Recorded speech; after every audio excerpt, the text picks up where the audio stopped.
Alright, howdy folks.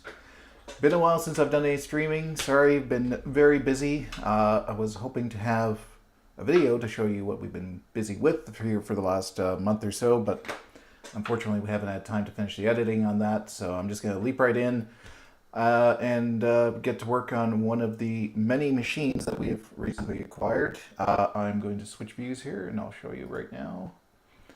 So this is a Macintosh IIci. This is recently acquired.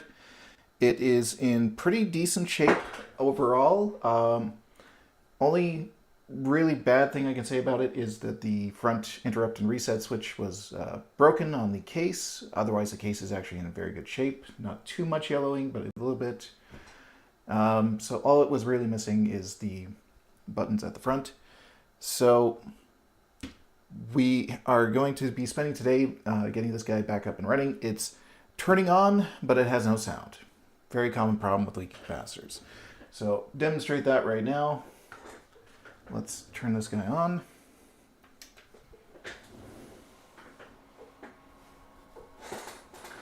Get it on screen here if we can.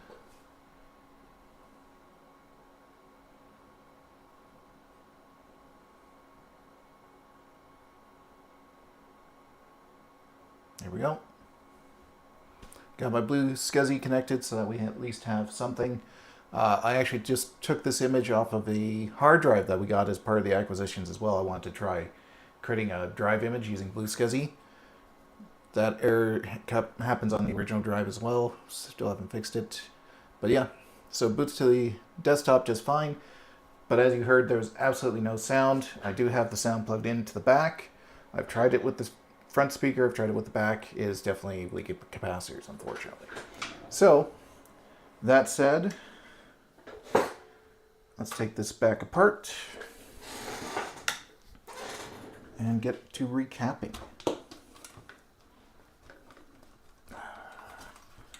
There we go. I will be doing the power supply here as well, but probably won't get to that today.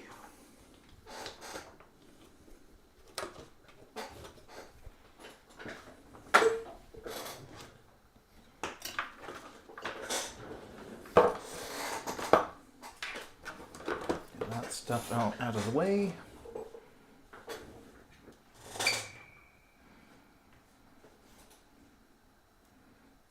So let's start. Actually,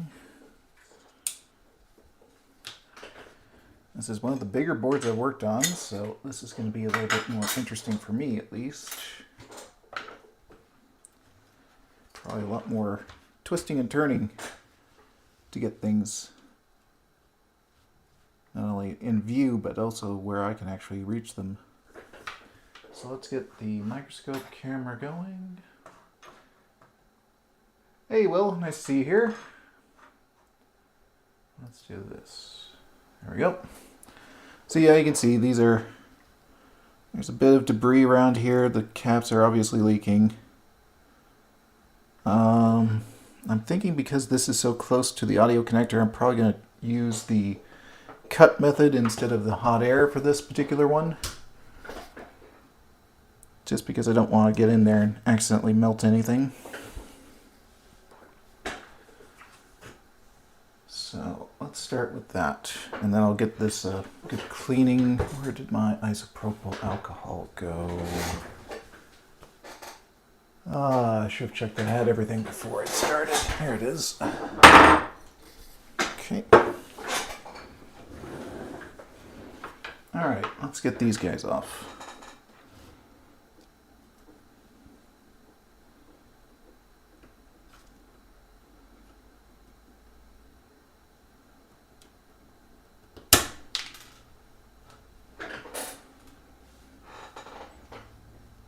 Don't use snip method very often, but if something is really too close for the plastic for my liking, then I will use it.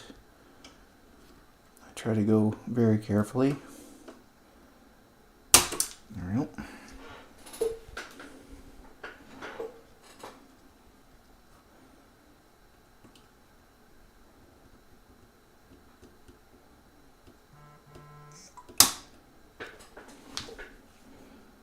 is this? Just the doorbell.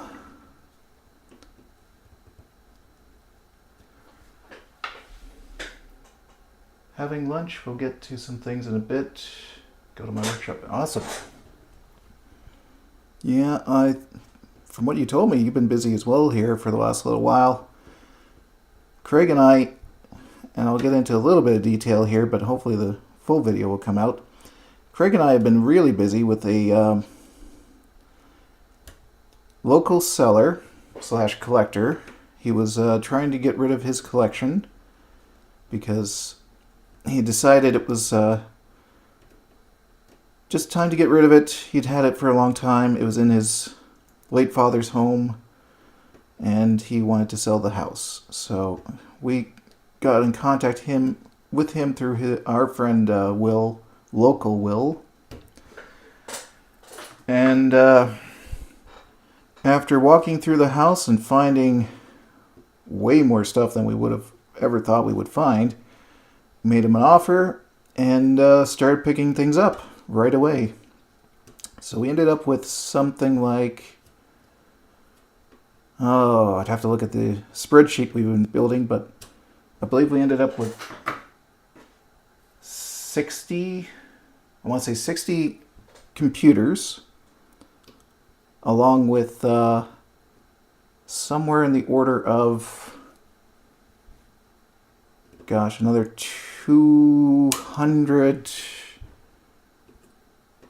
220-ish items.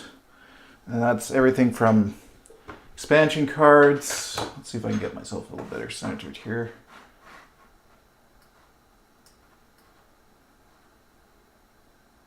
There we go. That's a bit better. Expansion cards, video cards, accelerators, all kinds of stuff. So we're going to be hopefully going through that over the next while here. A lot of it's in pretty good shape. Some of it needs a little TLC.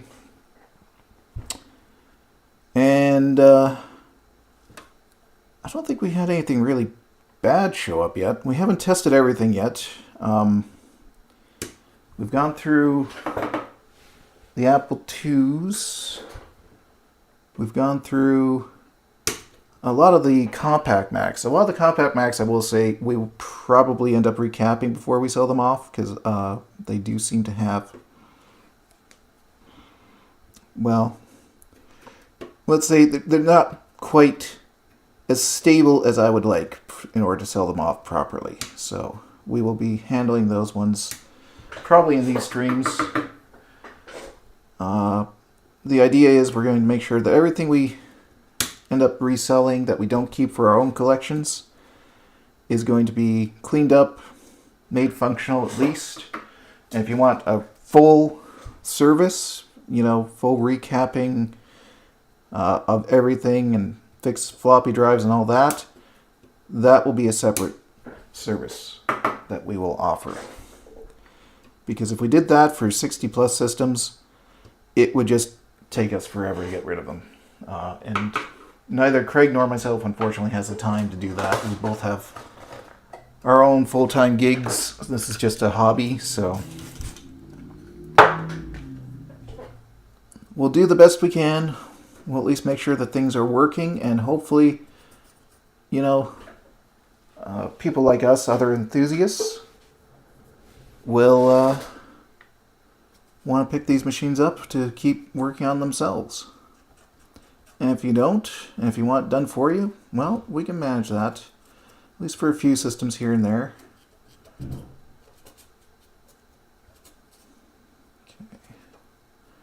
Let's get these guys off.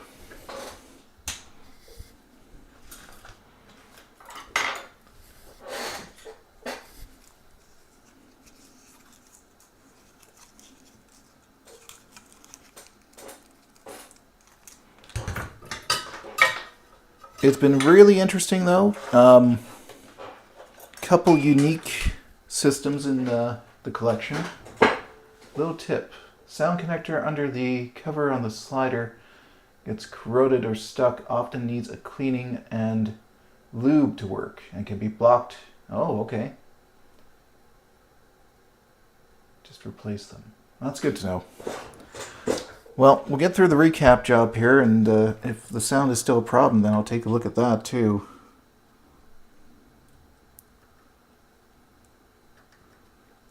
It definitely doesn't need a recap though, because these guys are, oof, based on that smell alone, definitely leaking. There we go.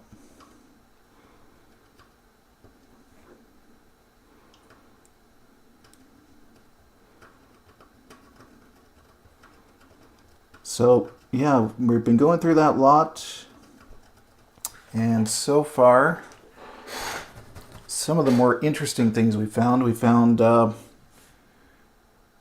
3 Apple III computers, 2 of them in really good shape. One's actually an Apple III Plus, which I hadn't even heard of. The third one is pretty rough. It's still booting up, but we can't get it to boot floppies. And let's see, where did I put my flux? There it is. The case, unfortunately, has been damaged. But, I mean, the fact that it powers on and has anything is still really good. Make this pad a bit more.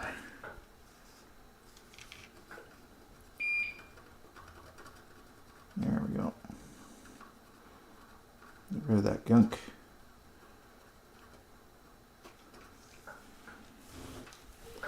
Turn on my air here too while I'm thinking of it. Oh, my air is unplugged. Well, let's see if we can't fix that.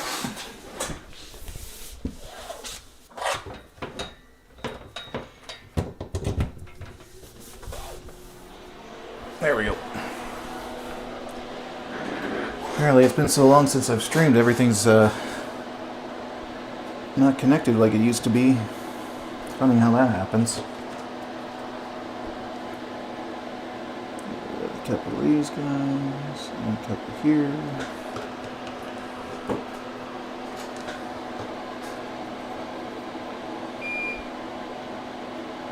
What else was really interesting? We found an 020 accelerator for a Macintosh SE. We found a Daystar accelerator for the IIci, although that one is apparently missing the heatsink.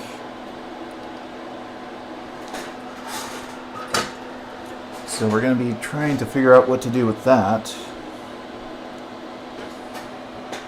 Because we want to test it, but without a heatsink, we're a little concerned.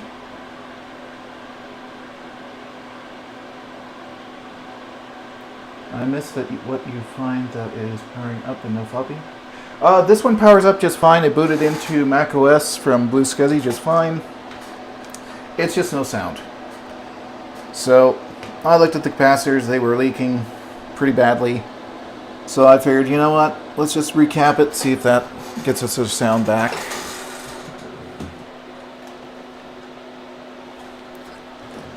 Good place to start, at least.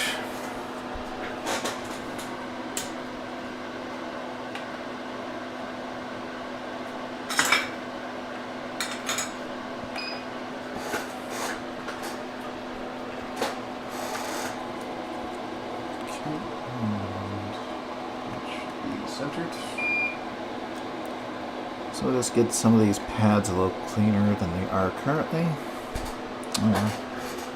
That one's pretty much used up. Let's try a different one here.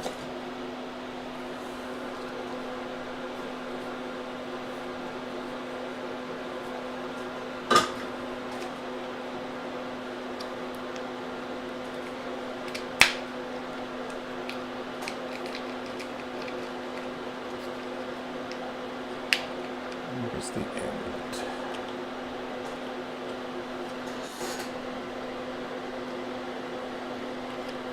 I figure once we got this up and running with sound, then we'll grab the tech step and give it a go there. Oh, the Apple III. Yes, the Apple III it will power on, but we get no boot from the floppy disk drive. So it just sits there, where the others we've been able to boot software just fine. So the only one having problems is what I'm going to call a parts machine for now. The others are just hunky-dory. We've been able to use the IIe emulator and get some games booted that way.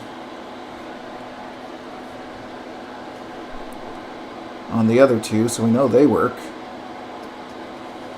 There's also, and I didn't even know this existed, there's apparently a IIe card in one of the Apple III's. So I'm guessing that's hardware-based emulation. So that was kind of cool. I didn't know that even existed, to be honest.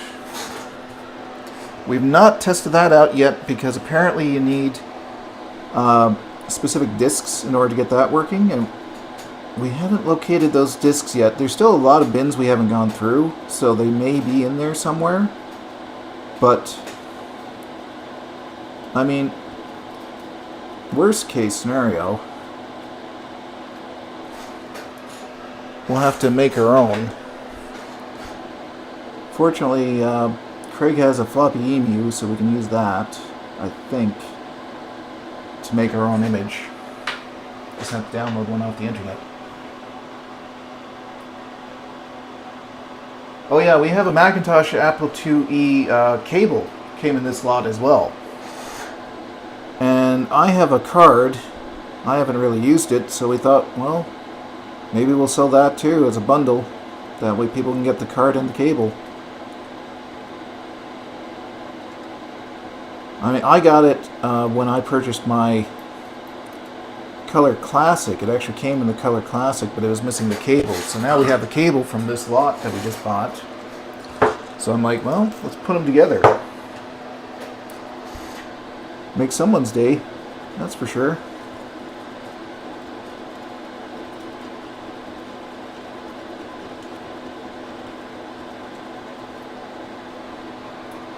Let's get this area all cleaned up.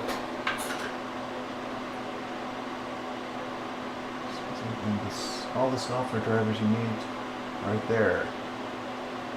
Apple Recovery CD image. Okay. I'll have to look into that.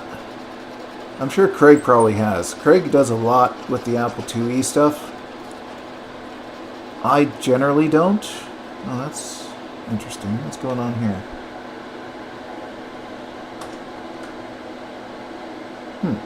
That looks a little corroded.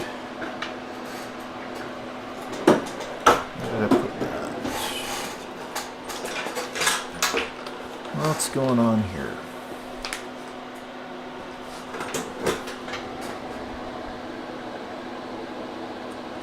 Yeah, there's something happening here.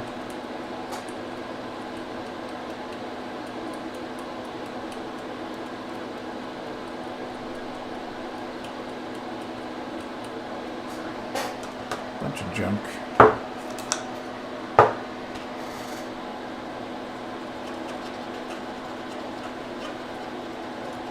Better check continuity on that one. Really quick. See if I can clean it up a little.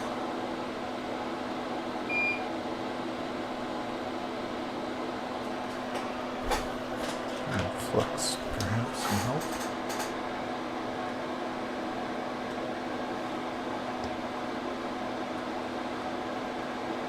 So lots of cool stuff. We're hopefully going to be going over that more. December's just been kind of crazy, as you would expect. It's kind of the norm.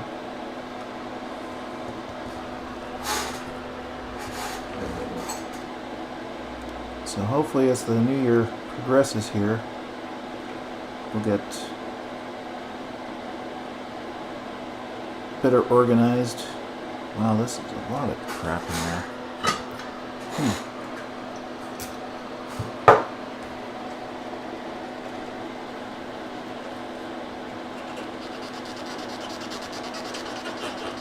looks better.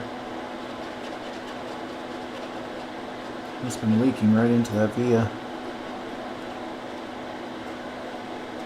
Hopefully that's in view. CD image for the Mac has the drivers you need to make the card work in a Mac. Much more goodies added to the SCSI. Yeah, that'd be great for the Macintosh one, but there's an Apple IIe card we found inside the Apple III. So that one, you need to have the 5 1/4 inch discs in order to boot it, apparently. Craig was going to be researching that one some more because he's enjoying the Apple III stuff.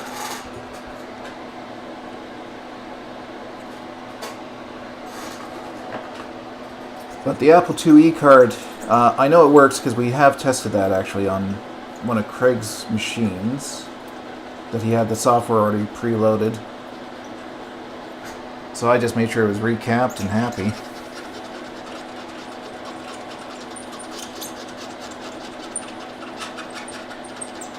That's looking a lot better. Still coming out with a lot of grunge though.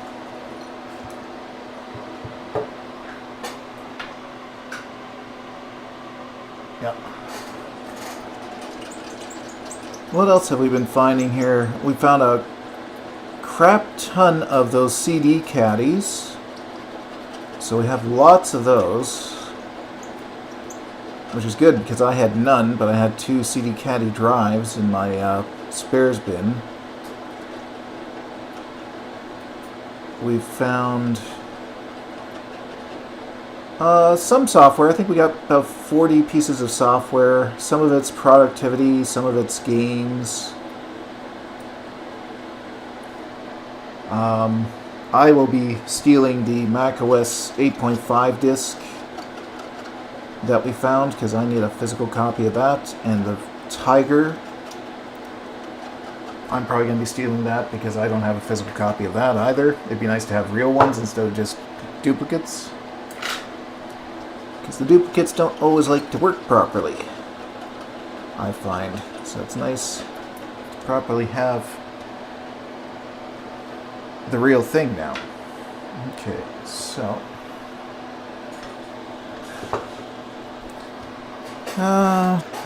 let's see, what else do we have for caps here?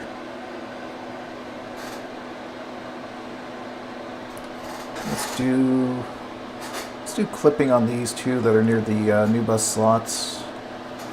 Feeling a little lazy. So we got this guy and the other one.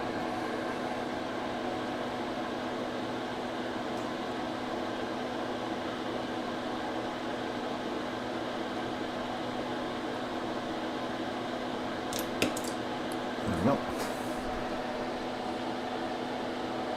Oh, wow, that was really corroded. Came right off. Oh, yeah, those pads are nasty.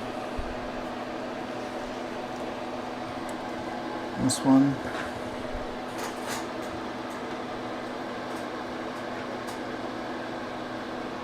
View if I can. Oops. There we go.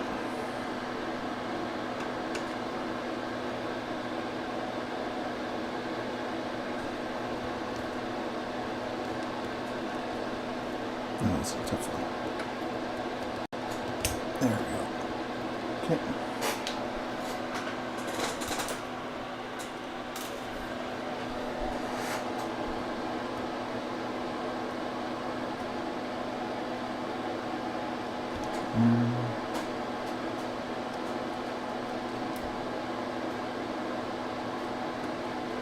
Might be time for some sharper clippers. Don't last long with these guys.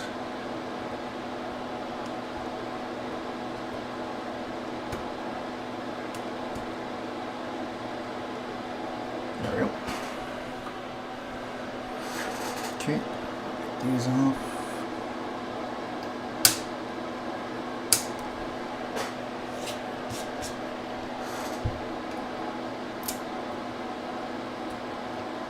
Ooh.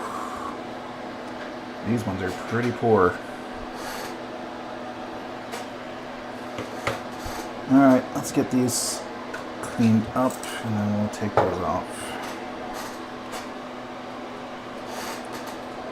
Let's check in the chat here.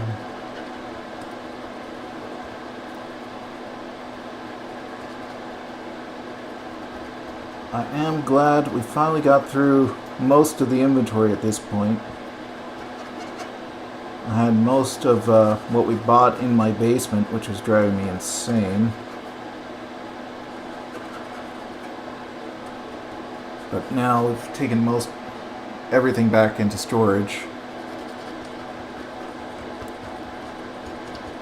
So, it's out of my basement, out of my way. Things are back to being organized again, which is great. I cannot stand an unorganized basement.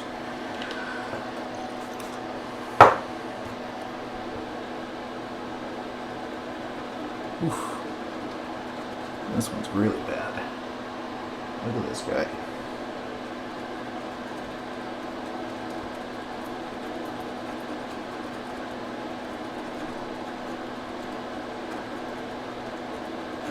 So, we still have technically a few bins to go through, but I think it's kind of the low value stuff. Few style writers, few image writers. Yeah, nothing fancy. In terms of systems, I think some of the cool stuff we found actually was boxed units. So we got a Bucks Color Classic, which is pretty much complete. I think the only thing that's missing really are the system discs. We got a boxed LC3, a boxed LC475, kind of a boxed LC2, but it looks like the box is missing a flap and it's missing all the insides, so it's not exactly complete, but still pretty neat. We got a boxed Apple II, not even a 2 Plus, a 2, and a boxed Apple II Plus. What else did we get here? There's been a lot. And it's been really interesting to see, I will say. Because how often do you see boxed machines anymore? Right?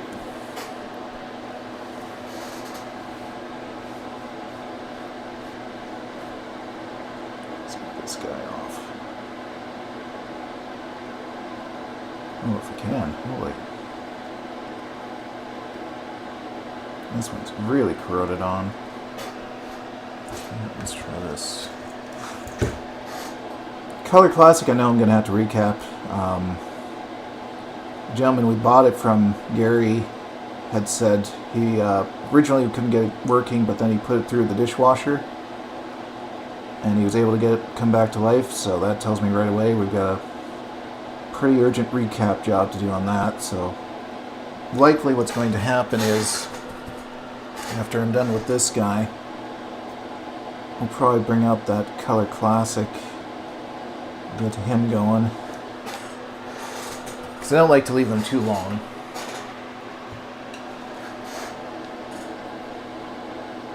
I mean, all it's doing really is just making the problem worse until I get there. So I'd rather deal with it sooner than later.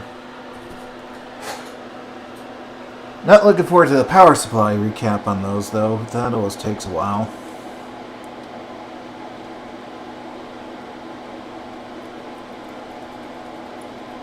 There we go. That's looking better already.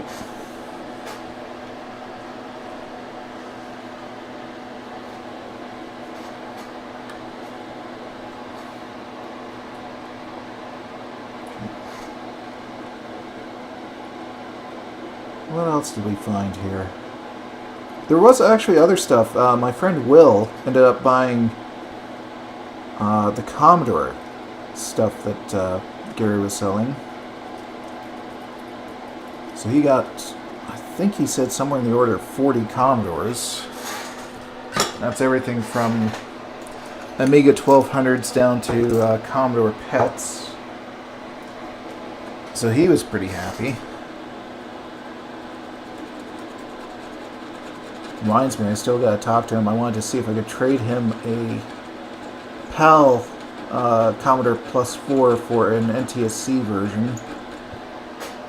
I know technically you can do more with the PAL because there's more available for it in PAL, but I'd like to be able to display it on my display shelf here, and all my monitors are NTSC.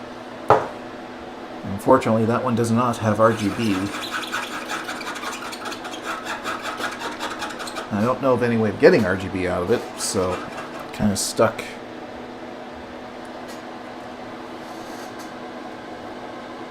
With Chroma Luma S-Video, which means I need an NTSC machine with an NTSC monitor, or I need to perform the mod on it to make it an NTSC machine out of a PAL machine, which just seems, you know, seems like a lot of effort for something that someone else may want as a PAL machine.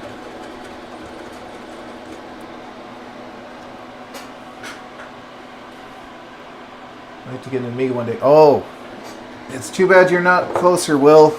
I'd set you up with my friend, local friend Will.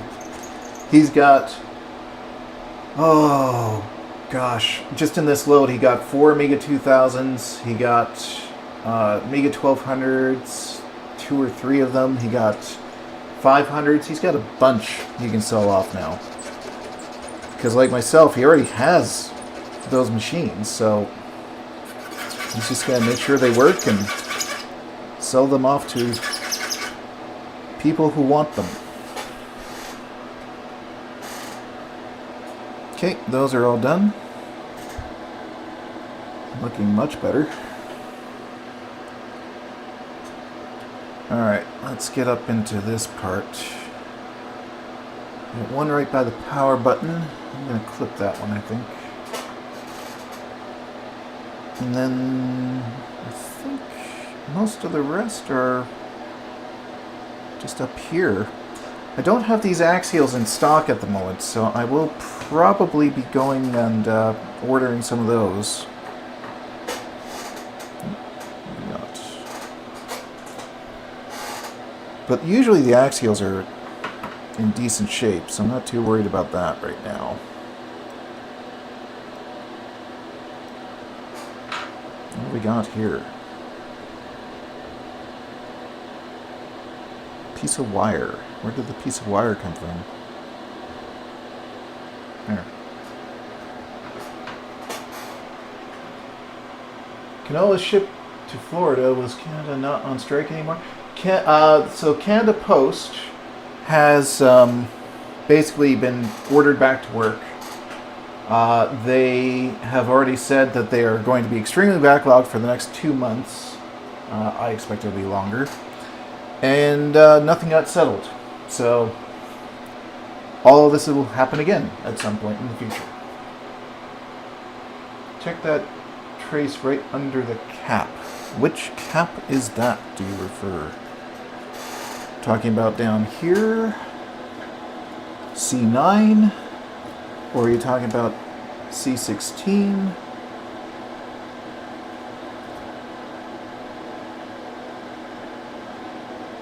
Oh, I see that. There's a little something there, isn't there?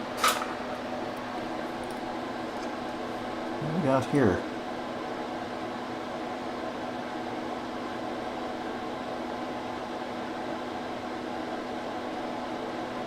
Yeah, a little bit of corrosion there.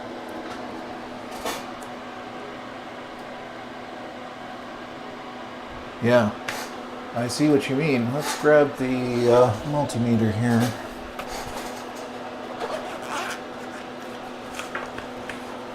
Make sure we still have a connection.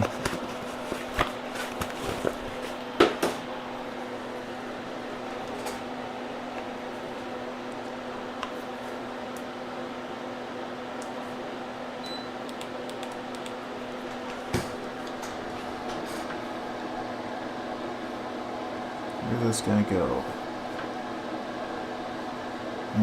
Looks like it goes into the new bus somewhere. Let's just go past it here.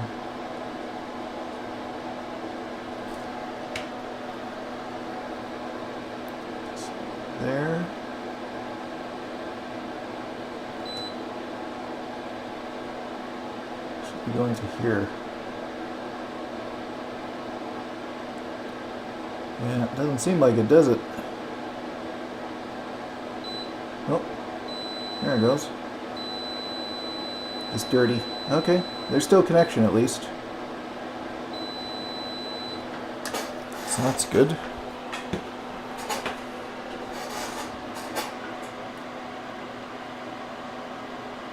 I can't see it too good. Yeah, it's right there. So yeah, there's still a connection, fortunately. Looks worse than it is. Let's try and scrape a bit more of that off. I do have some mask here, so we should be able to cover that back up. Let's see. Okay, let's get back up to the top.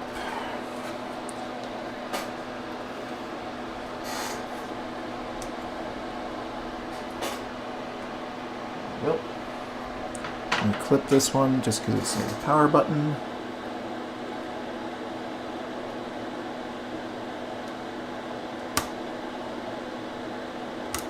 Nope.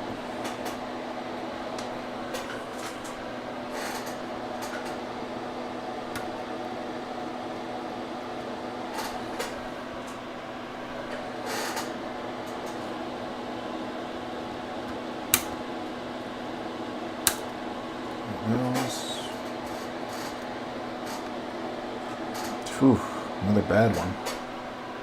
Look at that guy. I think he's been leaking for a little while.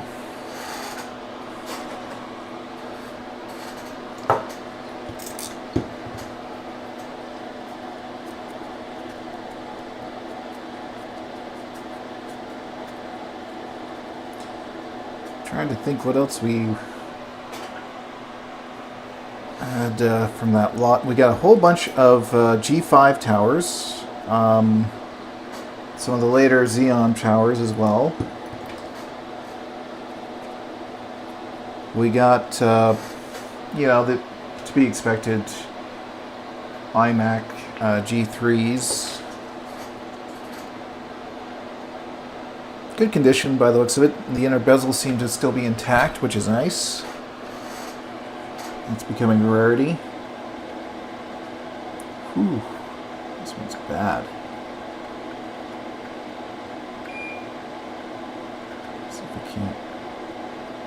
I'm gonna have to add some solder to this one. Holy moly.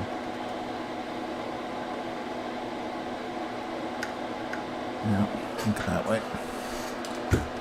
We got tons to keep us busy, that's for sure. There we go, that's one.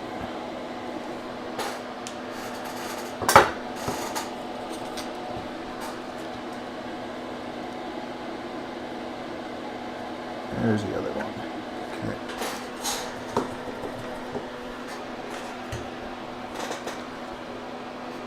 All the expansion cards that have me interested. There's a lot of cool stuff there. I've already told Craig I'm probably going to claim one of the SCSI cards for the Apple II GS, because I would love to get a drive image going on that for mine.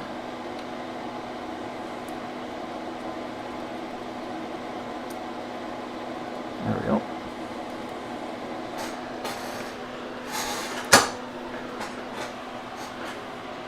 Be right back. Okay. So I will probably be stealing that sucker at some point. But we're being fair. If we're taking anything out, we make sure we put something back in. You know, account for it in our spreadsheet. So, but end of the day, we're both collectors, and there's stuff we both want. Craig already claimed one of the Mac 128s that had a Maximilian expansion on it. So it was up to, I think he said it came with 512, but there's plenty of empty ROM sockets, so he's going to see if he can't upgrade that himself to a little bit more. And like I told him, go for it. I mean, that's something you want for your collection. We have it. Why not take it? Another nasty one over here. Nasty via. See if I can't get focus there. Really needs more lighting on this microscope. It's not very bright, and this is its max setting. There we go. That should bring that up. Okay. Good.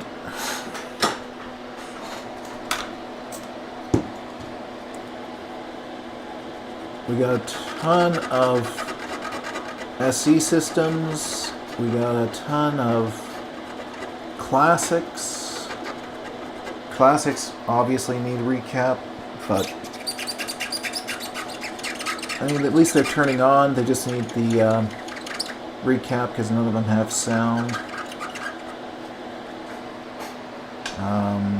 Oh, we got a 575 board, which was really nice. So we're going to turn spare chassis into a 575 Mystic. We're going to speak with my friend Jeff. He had a list of capacitors that you should change over if you're going to do the Mystic mod, just to make that power board a little more robust.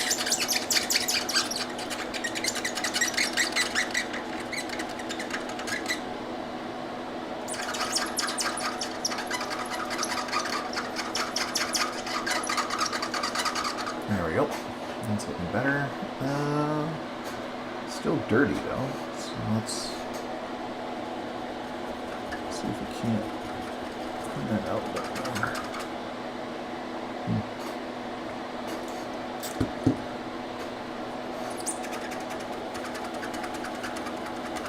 There we go. Yeah, that's looking better. Okay, let's get these little guys. I feel like I'm missing a cap somewhere. Where did I take one off and not remember where it was?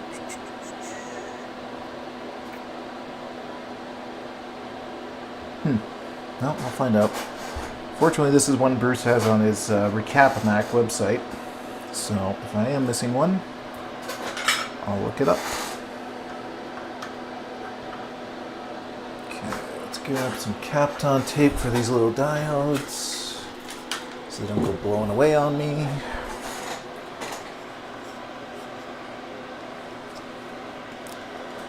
Gonna practice my hot air removal again. It's been a while since I've used it. Use it or lose it. Let's see. Let's do it this way across.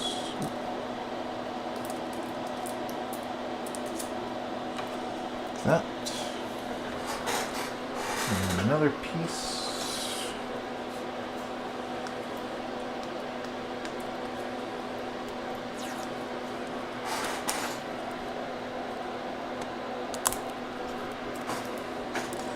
Cross these diodes. Make sure we don't lose them. Okay, let's put that over. Let's see if we can't give this a bit more space.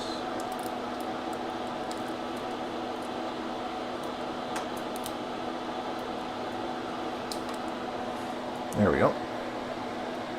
All right. Hot air.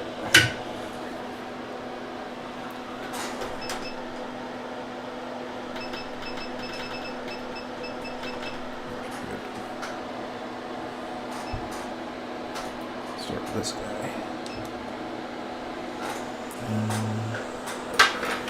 Kind of a different pair here.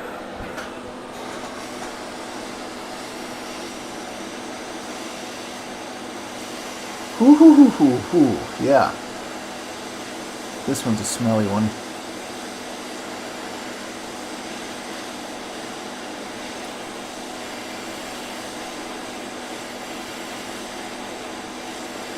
I'm gonna have to hit this with some fresh solder.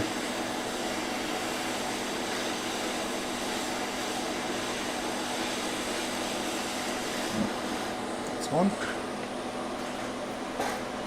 Yeah, that one smells bad. Oof.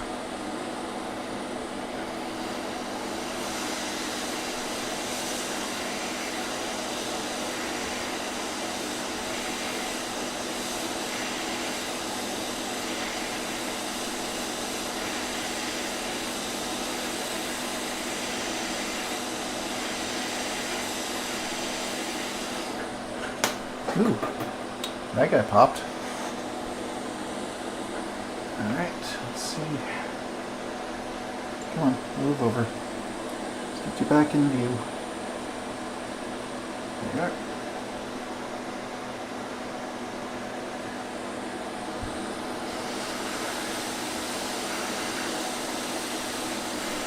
Wow, that one still had pressure? That's surprising, actually.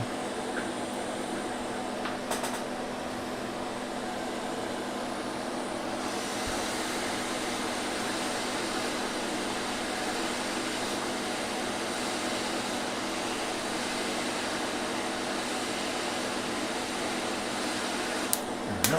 Ooh, that one exploded too. I'm surprised. Okay.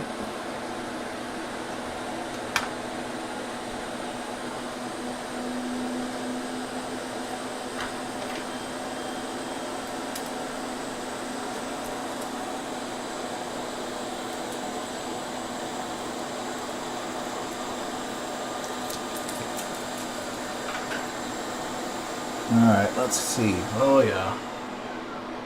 There's a pretty one. And go down here. Oh yeah. Look at that. That's just, ooh, chef's kiss. Perfect.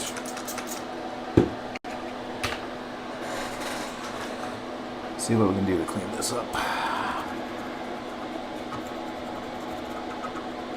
Holy moly. This area really leaked bad.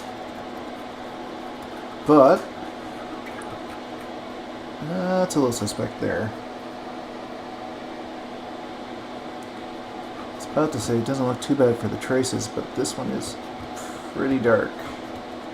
So we'll take a closer look at that guy.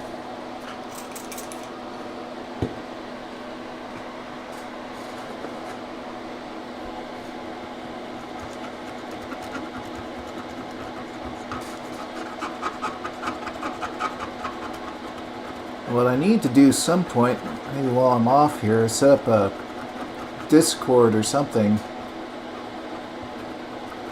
so that we can get more than just myself talking here. Nice to invite some people on. But I have not investigated that at this point. Keep trying to get some time with Craig. Unfortunately, his schedule has just been all over the place, so we have not had the opportunity to reconfigure things so that he can come on the stream with me.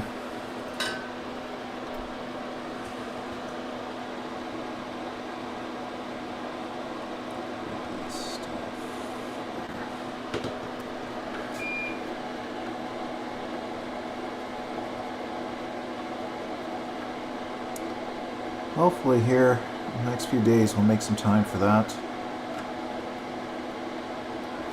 I'm sure it'd be nice to have more than just me talking all the time. I don't usually have that much to say, so I'm sure I get a little boring here and there. Oh boy.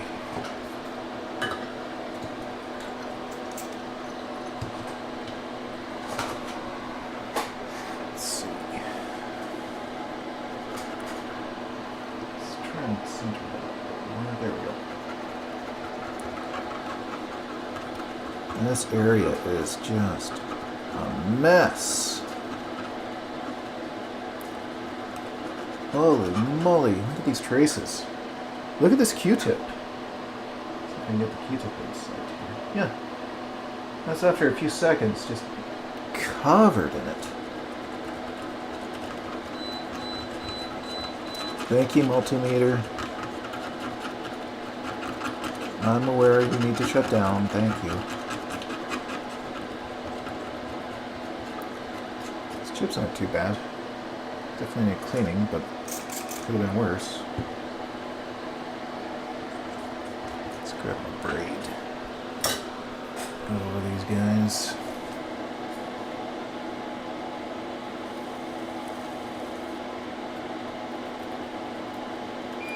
Will say it is nice to get back to doing some repairs after doing nothing but inventory the last few weeks. But we needed to know what we had. Now we do. So now it's just a matter of getting it all fixed up and ready for other people to use. The first time I've actually done that in quite a while. Most of the stuff I've been fixing for myself lately. So it's gonna be hard letting stuff go. It's kind of like healing a puppy and then having to give him away to someone else.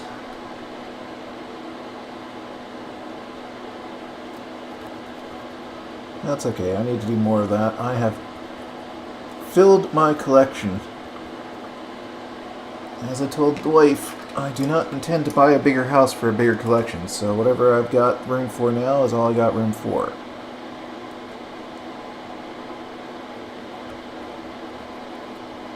I think I've got pretty much all of my unicorn systems at this point. Stuff I would have loved to have as a kid.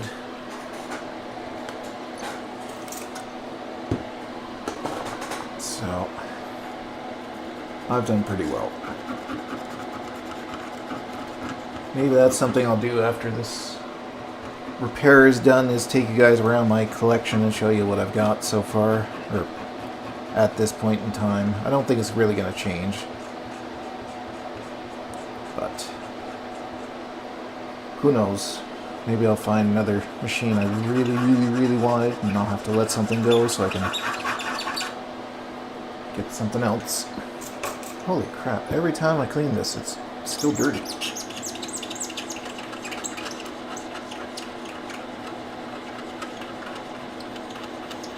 Terrible.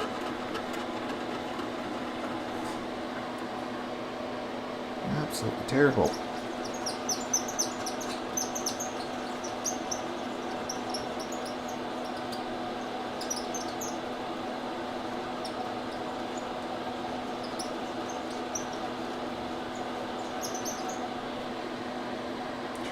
Clean one so I can even see. I made a difference here. Seems like it. Oof. Yep, forgot about you. Let's get a basic clean done first. Same in view? Good.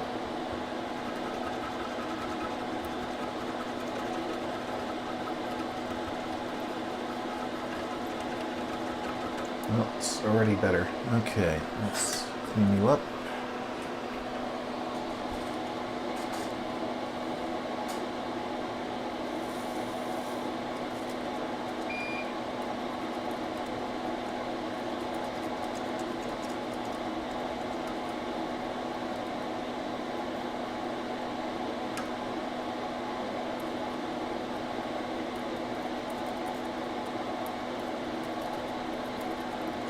Better.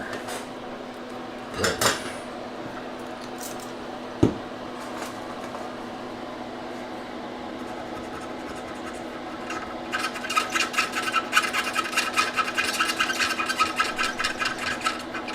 Holy moly. Really caked on this one.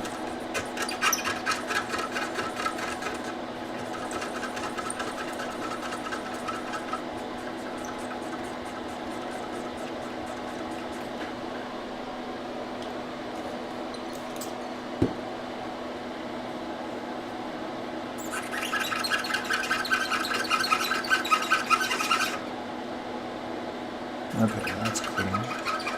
Good. Any others? No. No.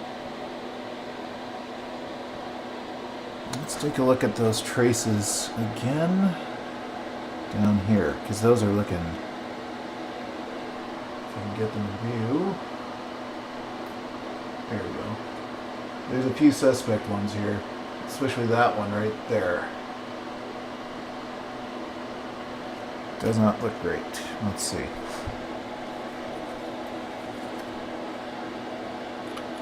Oh, yeah, that's just flaking off. Okay.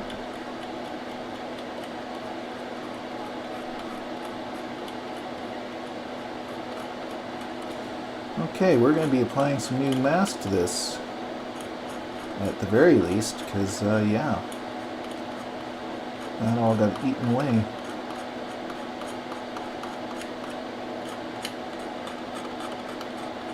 Holy moly. It's really bad.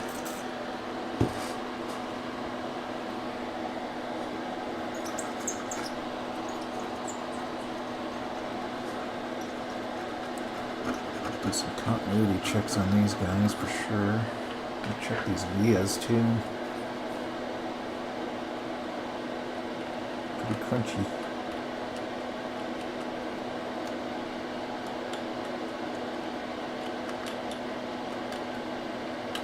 It's not so bad.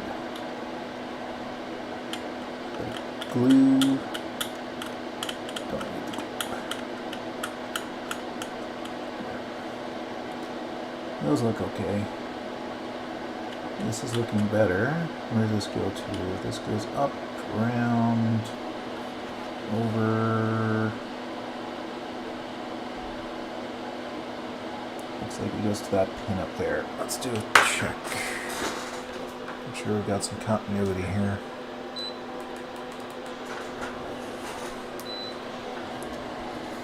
Okay, so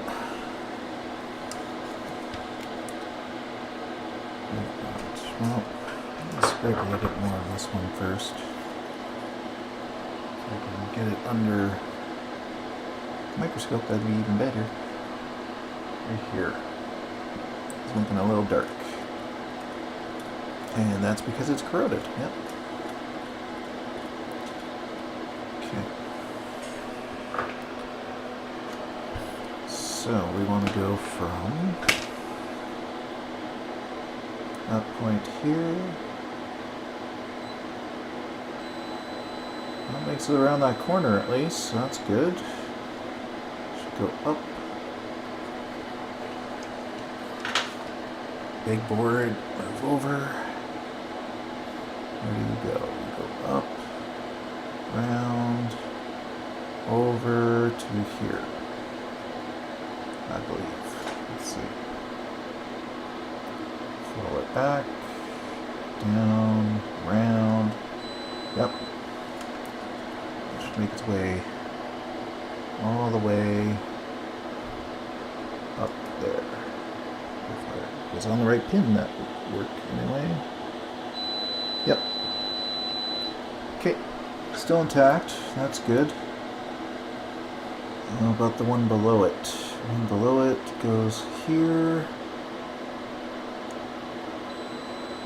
There, and then over, down. Oh, it goes under the chip. Well, I won't be able to find that. Ooh, there's a crunchy one. Is that in view? Can't get that in. That is right up here. There it is. You're back. Awesome. Just finding some crunchiness, like that guy that just popped off when my knife touched it.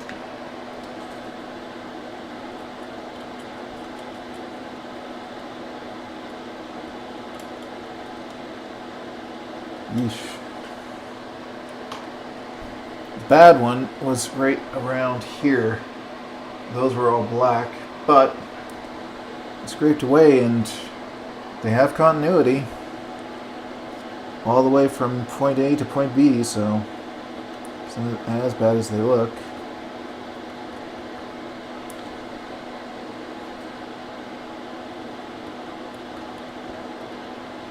I'm glad Gary sold these to us when he did, because I think a lot of them are at this stage where they're not too bad yet, but they would have been if they'd been left any longer.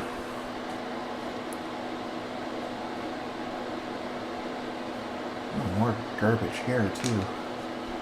Let's see if we can get this in view. These vias, like especially around here, are just full of garbage. All this junk.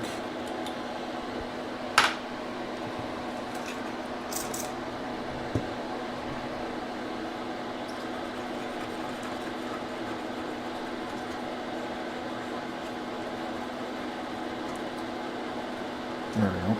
Now, here's a question. Where did I put my UV mask? Here it is. Do I know where my UV lamp is? No. That's going to be a problem for when we want to cover these back up. I'll have to find something. It's where I think I'm going to buy some nail polish and just use that, because at least I don't have to cure that with UV light. I can just let it sit under heat and be okay. Ooh! So I can get these to focus. A little bit of crunchiness under those legs. I think I'm going to hit that with the toothbrush real quick.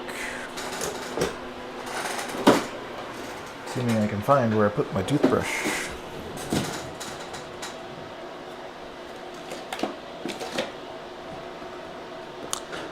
I had one.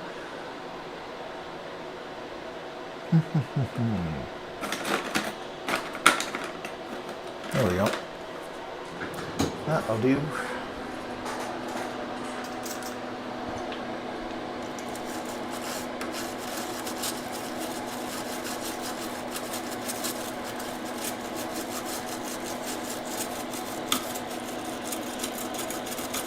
I suspect we're going to be putting this through the ultrasonic cleaner at some point, but I might as well clean what I can for now. And it's all off screen. Let's try and get that closer to screen. Thank you.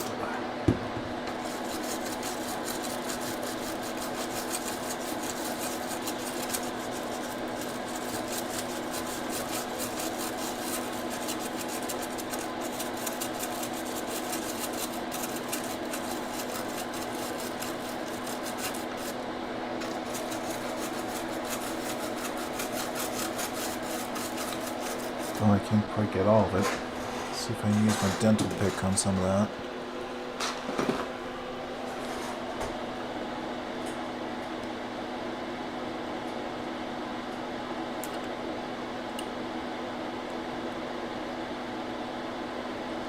It's harder build-up.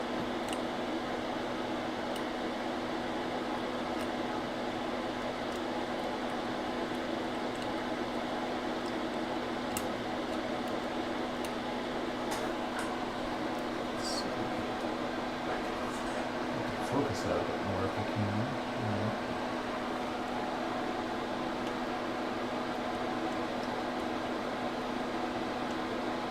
A little bit around the legs. Get rid of.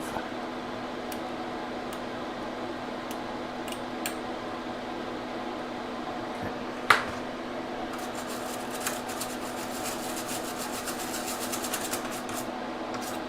That's looking better. Okay, what do we got here?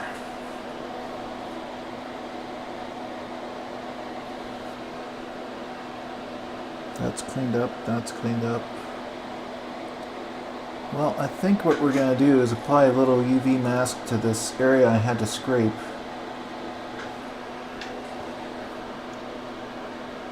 And, I'll find something to put that on. Let's see if that'll work. Just enough to cover it.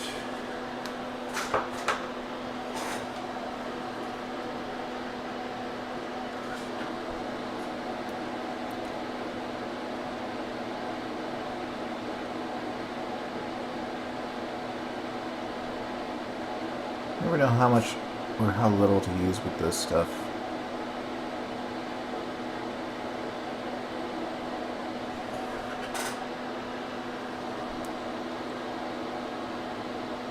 Seems like you want it pretty thin. Otherwise it takes forever to cure.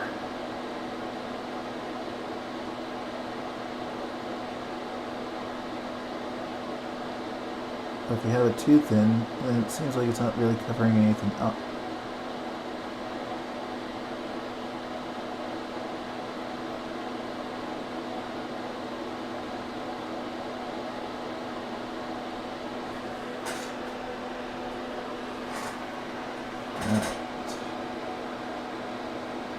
I'll have to find my UV lamp.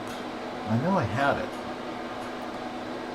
but after sorting through that lot, I suspect I put it away. So I'll have to look and see where I put it away. Okay, that handles that area. And another one way down here, as I recall. C16. Yeah, down here. Can't go a little bit. And there. And there.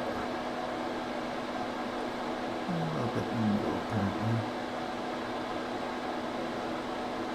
Okay, there we go. Let's see if I can find that lamp. I'll be right back here. 1 second.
Alright, found my little doohickey here. I'm just going to move the microscope out of the way. And let's see if we can't aim it at both spots. So I want one down here and the other one.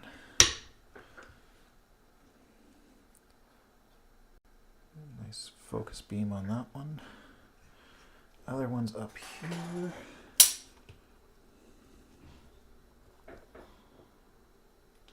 Let's see if we can't attach this. There we go. No, that's not going to be strong enough. That might be.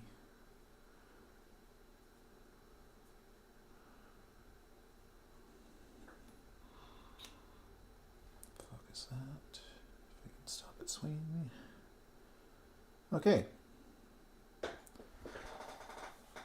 Let that cure for a minute. While that's curing, actually bring up my mobile cam and show you guys around my little collection here. Let's see, I need to switch camera. There we go. I'll take you on a little tour. So this is my basement layer.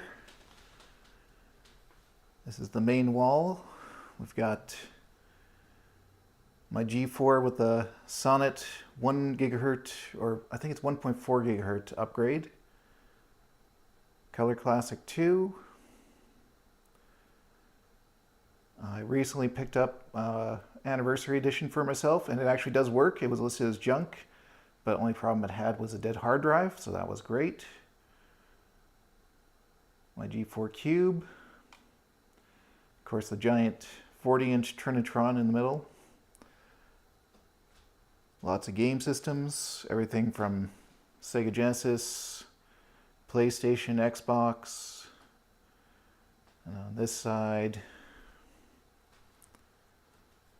got the Wii, NES, TurboGrafx, Atari. Now I've got my Macintosh wall with the 2GS, SE, my SE30, LC. That one actually, main reason it's on display is just because of how tremendous it looks. It's got no yellowing whatsoever. Didn't even have to retrobrite that one. Classic, Classic 2, Color Classic, 575. I've actually kept my 575 intact because I actually really like that system. I just hate the plastic because it's so brittle. Then we go over this way again. Got my Neo Geo Arcade, which I'm going to be working with Craig on this because I want to replace this panel and all the buttons and joystick and everything because they're getting pretty worn out. I've got another panel in storage. It's got a slightly different and, to me, better layout. So I'll be throwing that in. And we got my Commodore wall. So we got the Commodore PET, VIC-20.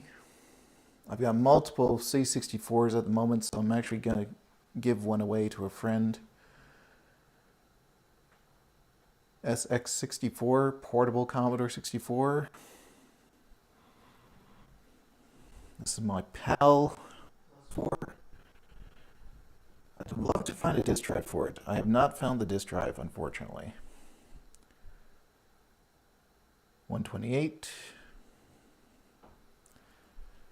128D with the Commodore mouse that goes with it. Amiga 1000.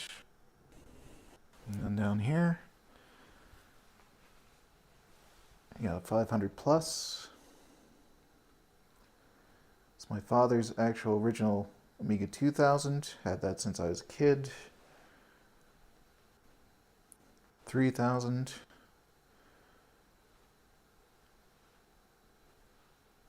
And my 1200. I need to recap that one actually. So I'll be doing that at some point. Then we've got my various games. I don't have a lot of games. I'll be honest, I end up usually buying an EverDrive, playing games that way. It just tends to be easier than owning a big collection of games. But I still have my favorites. A lot of these I had as a kid or saved up and bought as a kid and what have you, got them for Christmas. And my little collection here. Various robots, Battletech, and then my handhelds, which I also have to recap on probably pretty soon. I have recapped the TurboGrafx Express, so at least that one's done, but I still have to do my Game Gear, my Nomad, I don't think the others are so urgent. It's been a while since I tested my Game Boy Pocket. Need to see if the screen's still working on that one. And then little reboot figures. If you know Canadian animated computer-generated shows, this was probably the very first one.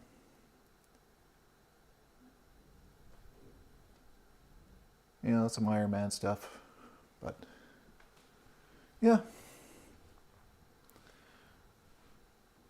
I'm glad to have it back in this state. When we had our big haul here, this ended up being filled up with just bins and boxes of machines and parts.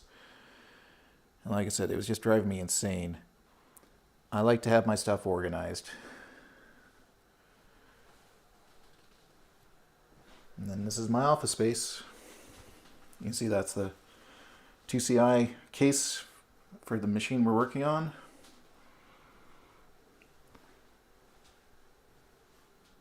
My G3 tower, beige tower. I actually really like this machine. It's a good bridge machine, but I also just like using it in general. And then my workspace. There we go.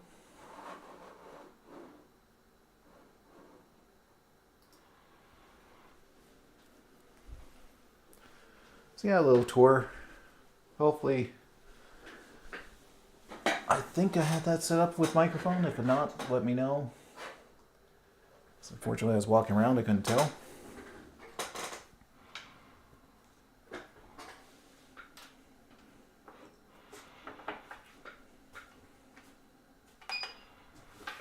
Let's scoop some of this crap off the desk while we have a minute.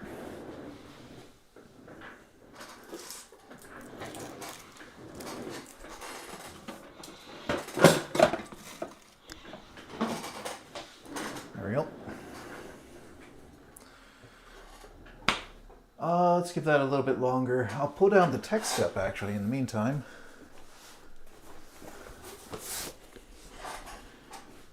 And let's switch camera.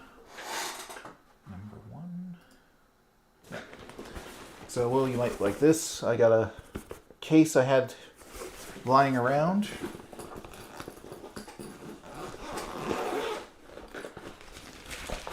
And I just built myself a little kit for it. Keeps it organized and safe, protected.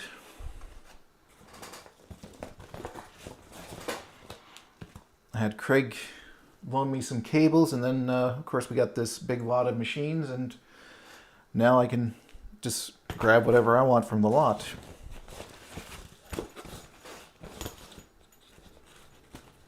Even had a nice little short SCSI cable, so that's great.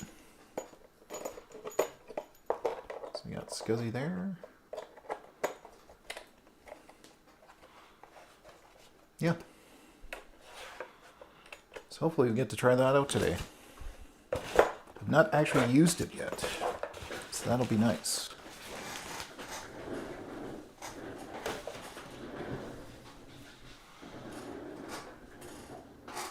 Okay, how are we doing here?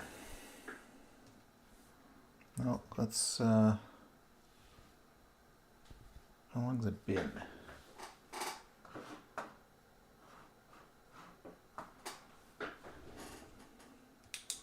Turn that off and poke at one. See how it's doing.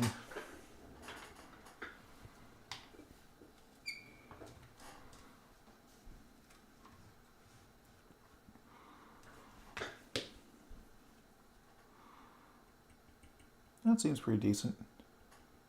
Okay. Check the other one. Oh, better switch on microscope view.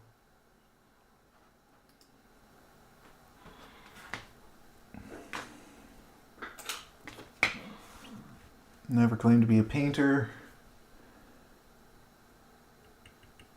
This is still pretty squishy. Okay, let's leave this one on a little bit longer. What I need I need a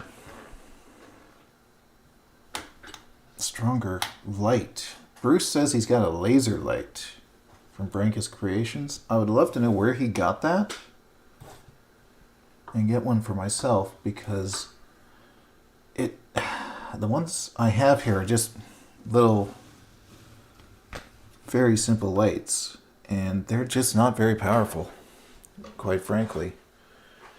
And it takes a long time for any of this stuff to cure as a result. Let's turn that back on. Maybe if we double this up on that side, it'll go a bit faster. Do some cleanup in the meantime.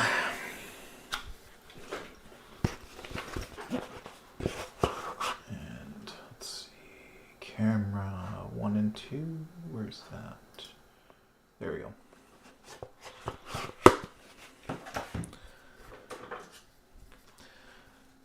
So while we wait for that, what are you working on next here, Will? I saw your store said that you got some of the SIP RAM out.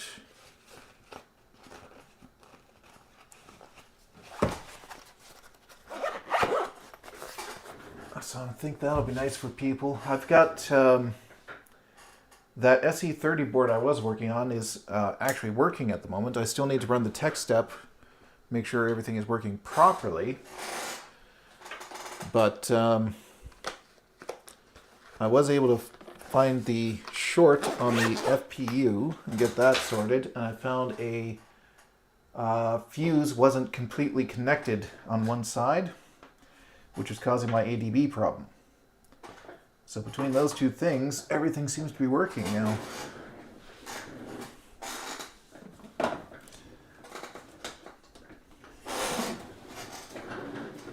Which makes me happy. So what's your next project going to be?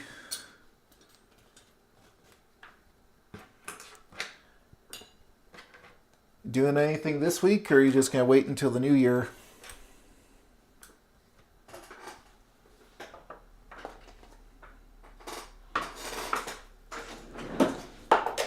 Oh, garbage.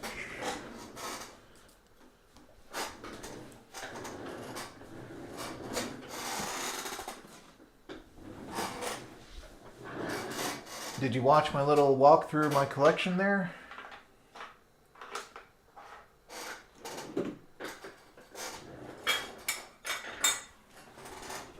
Pretty happy with how that turned out. Had a friend of mine build all that shelving for me, because that's not my area of expertise.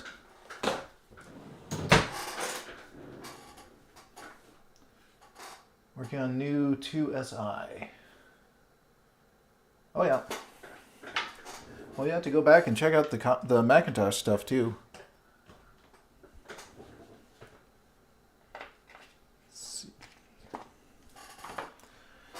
All right, what do we need for the 2CI here? 4716 and 1016. Okay. I believe I have both of those.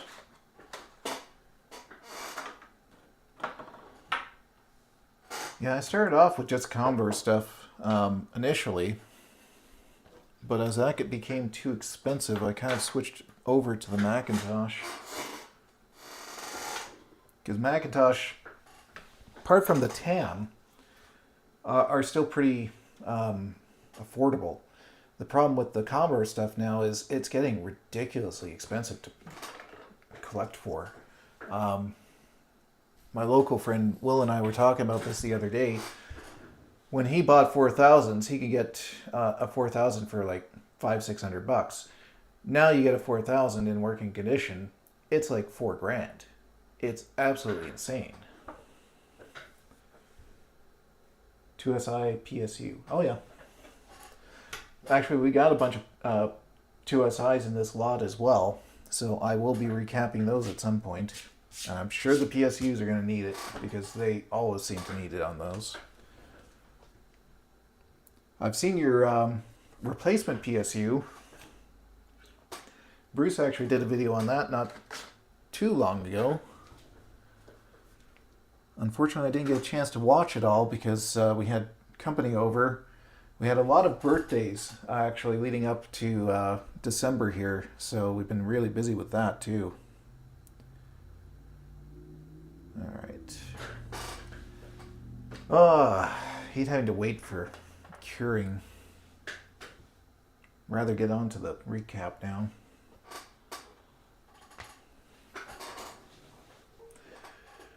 New replacement that uses the Pico, and it's all self-contained. The current version, but we have a new one coming soon. Oh, that's cool. Oh, that reminds me, the SE slash SE30 board for providing power and video out is still stuck with Canada Post. I have no updates on that, so I have no idea when I'm going to get it. Unfortunately, it'd be nice because I'd love to be able to use that instead of having to hook up an old system just to see if I get video out. But hopefully they'll get that cleared in the next few months.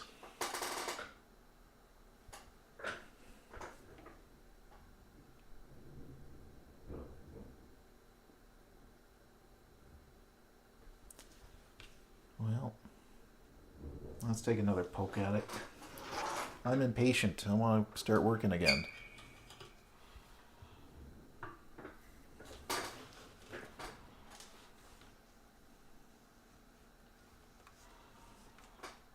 Where are you? Right there.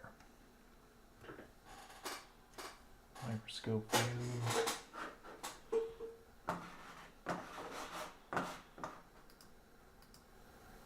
There we go.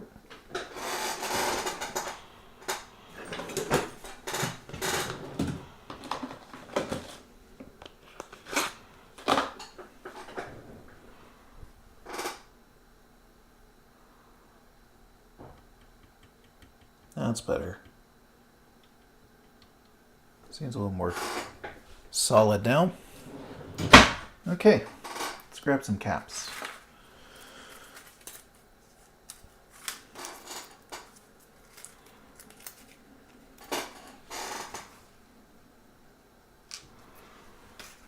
And let's see, where are we starting here?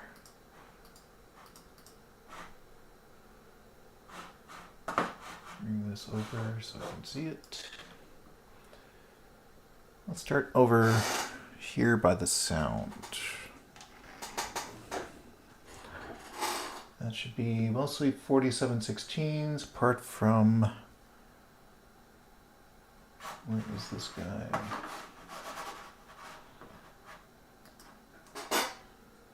Should be one. Oh, that's the axial, so don't worry about that. That's all 4716s. 1, 2, 3, 4 of them. Okay. Easy enough.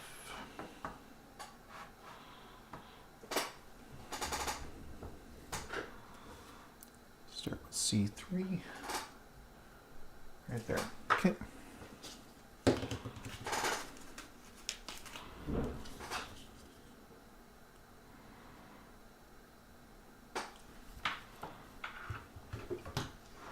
Let's move my little helper out of the way here.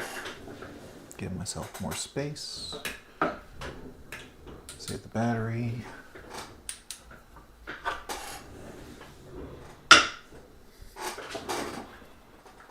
And tweezers.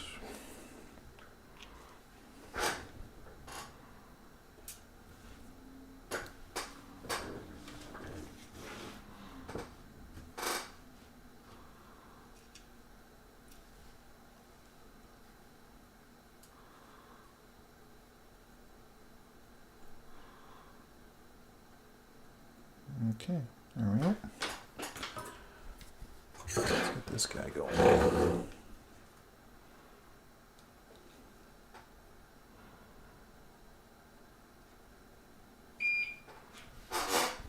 And I better get my air going again too.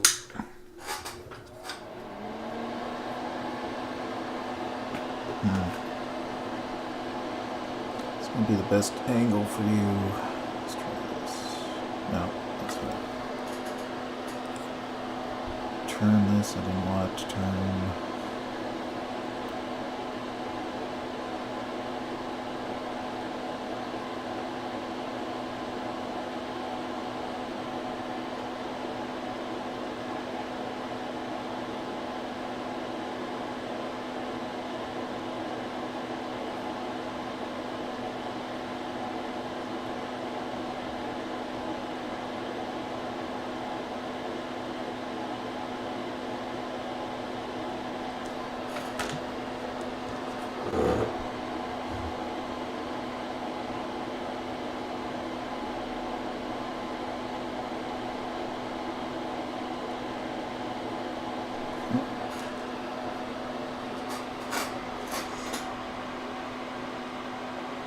Can you see? Nothing new there then. Okay.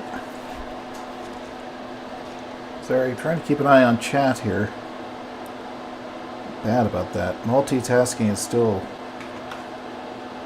something I am not great at when it comes to streaming.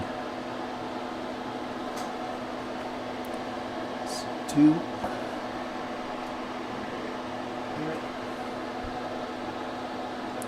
Need to find a way to make a brighter image for this too. Well, it seems like I'm fighting with the light even though it's maxed out. I think I need to try that. See if that makes any difference. Not really.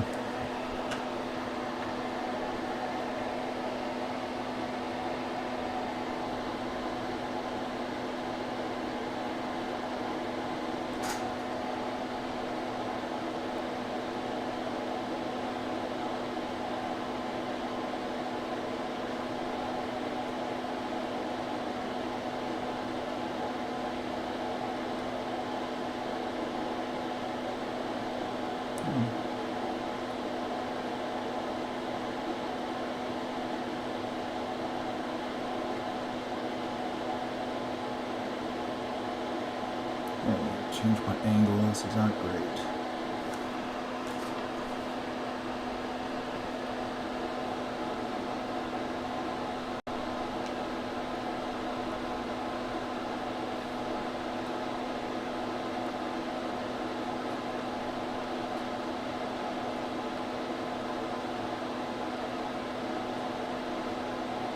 Oops. No, that's not straight. Let's try rotating this. Make it something a little easier to work with, hopefully.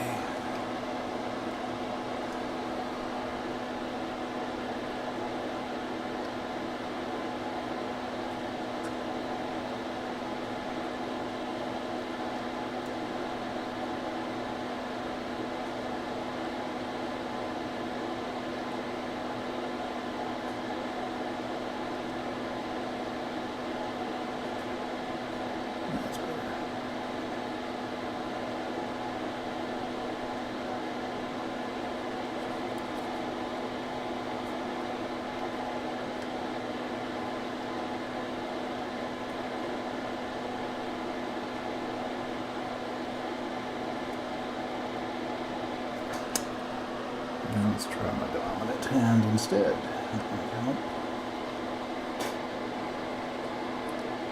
Practice. Man, oh man. There we go. Try that again. Ooh, let's clean that up too. There's still a bit of stuff on there.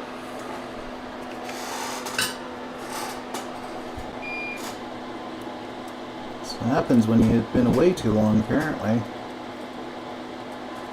Forget how to do everything.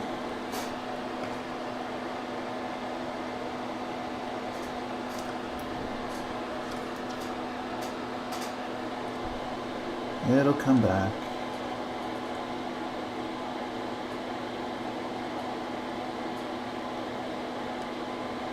That's better.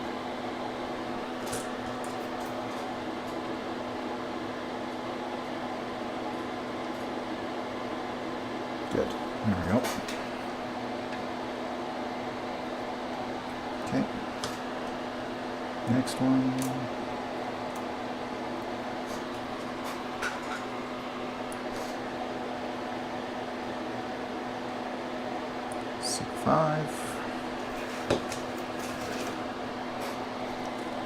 It's up.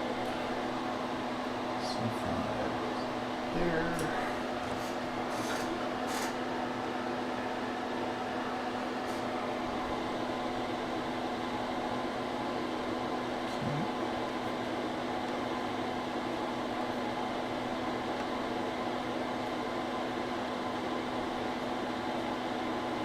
Better.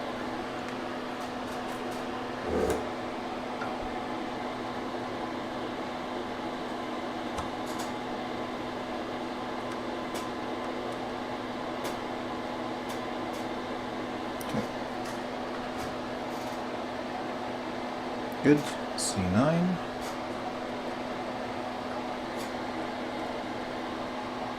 It's early. Right there.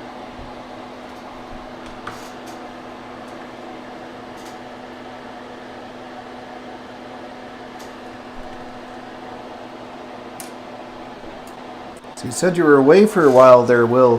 Where did you go?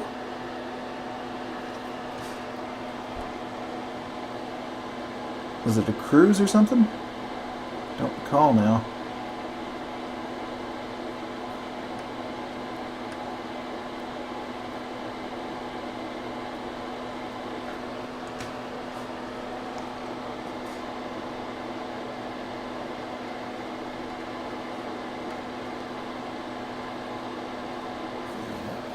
Okay.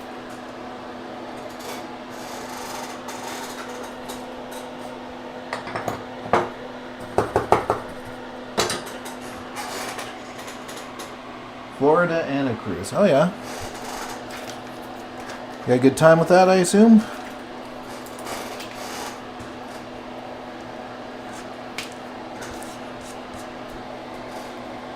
Okay, next one. Let's get C16.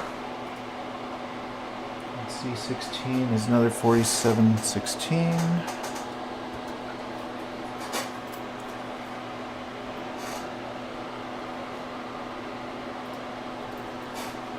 Nice. We just had friends that were over in Europe. They were in, I believe they ended up in France. So they went and saw Disney France, I think.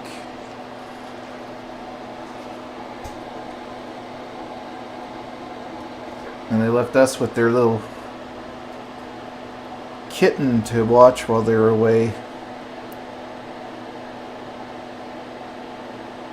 They're always fun at that age, but they're also highly destructive, as we found out again, because, yeah, she decided while we weren't looking, she would chew through all the electrical cord on the Christmas tree.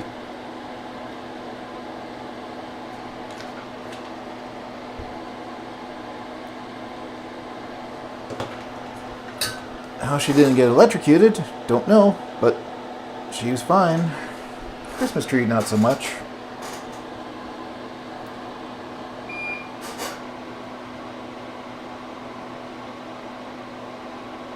QSI 475 2FX reloaded boards to build. Nice.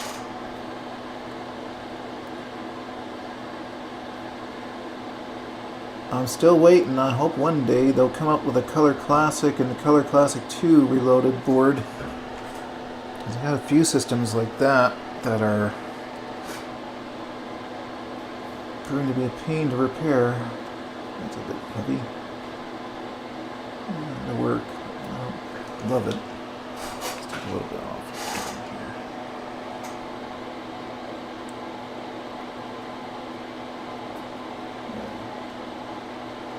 That's a little better. Okay. Alright, next. Got that guy. Got that guy. Got that one. Got that one.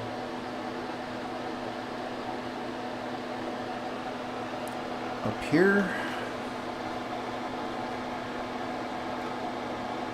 C13. Let's see. C13 should be another 47. Then right next to it is a 1016. Okay.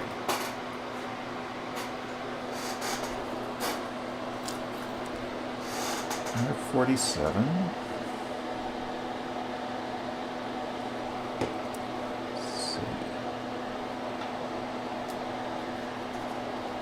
Spin it around this way.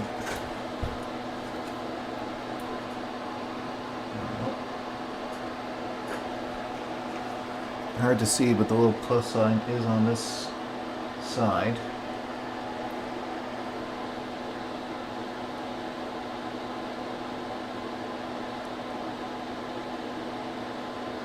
Okay.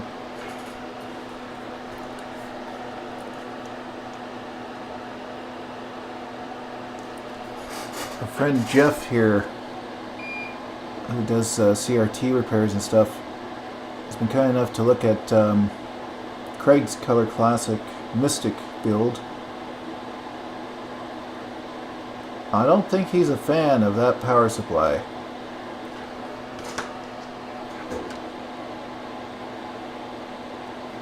Advised us that if we're going to be using these machines, it might be a good idea to unplug them when they're not in active use.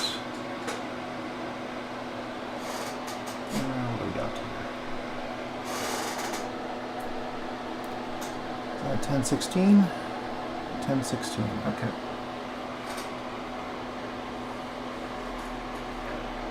Apparently they are drawing power even when they're turned off, so he said probably just best to unplug them.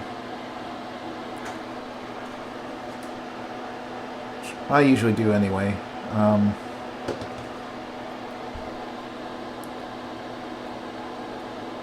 Not that I've even had a chance to actually play with any of my stuff lately. Seems like I'm always just repairing other things rather than actually get a chance to use my stuff.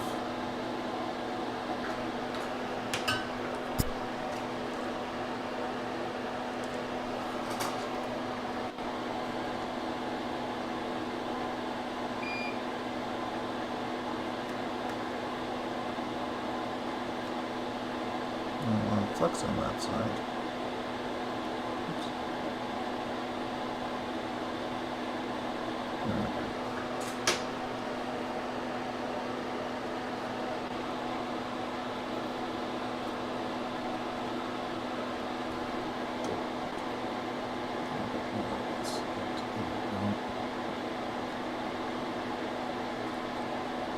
Okay.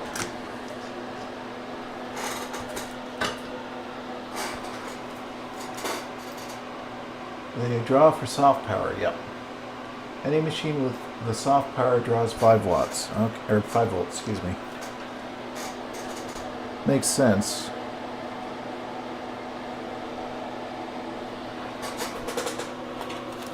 I think that's my last black 1016. I have to use a yellow one.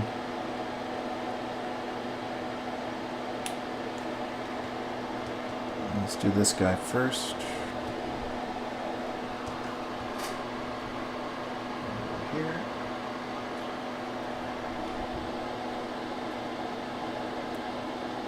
Up over there.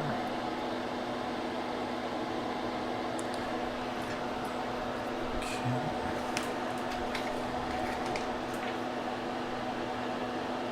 One thing I still want to do to my Mystic, because I've not got around to it, is the 640 by 480 mod.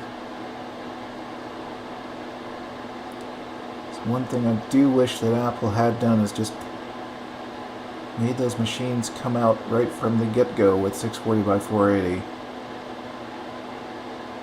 Oops. Straighten that out. Thank you. Because there are just so many pieces of software, especially games, that really want that higher resolution.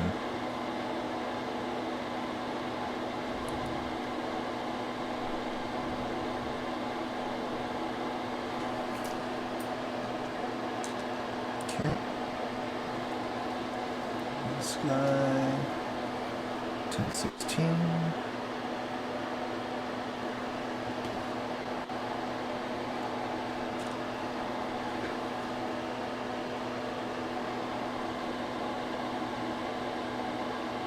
That's definitely a 1016, right? Looks like it. 1016, right?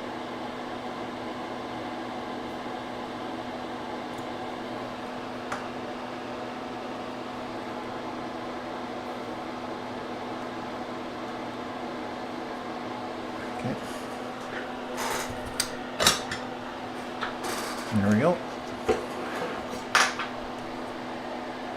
Well, let's do a bit of a sanity check here. So we got a 1016, position C11.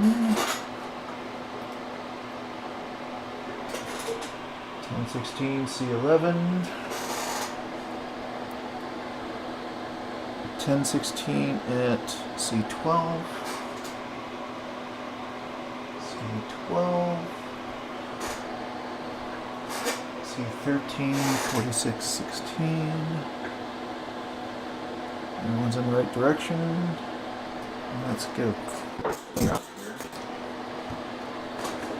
A little easier to look at.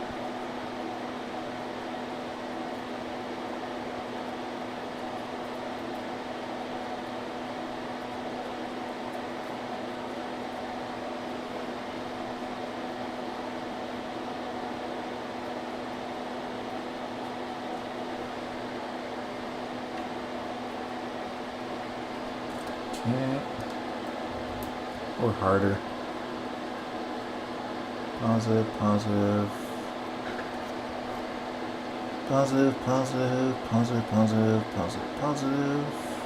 Good. Over here, clean this up a little.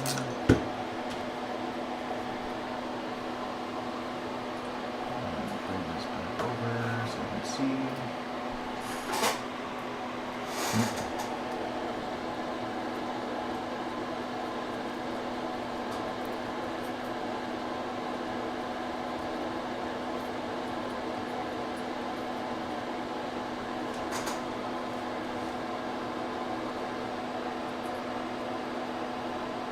Clean up some of this flux.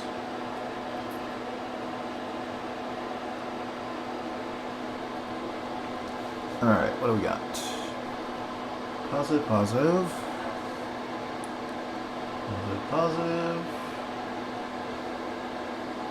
Positive, positive. Positive, positive.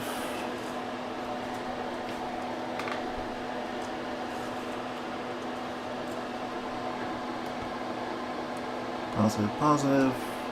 Come up some of that. Flux. Okay. That should be all of them. Alright.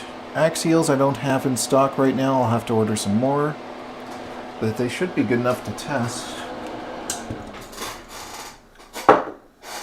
So let's do that.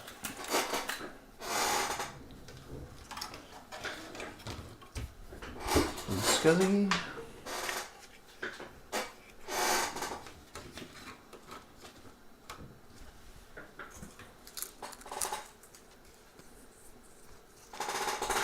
Sound.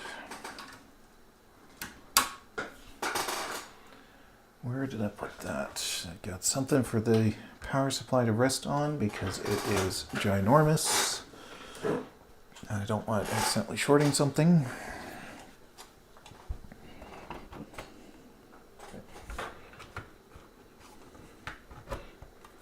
Nope. Video.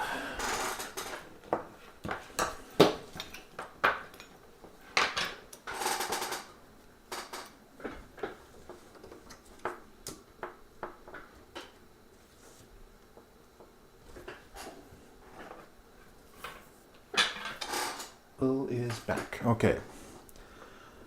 Well, I think we're good enough for a power-up test.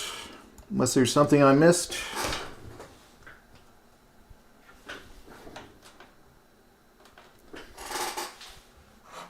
Speak now or forever hold your peace. I think we're good. Let's see. Switch views. Not that view. Where's the view I want? There we go. Got our screen. Kind of cut off. But we'll pull that over. All the caps are back on. Everything's in the right direction. Should be good. Let's see. Try this.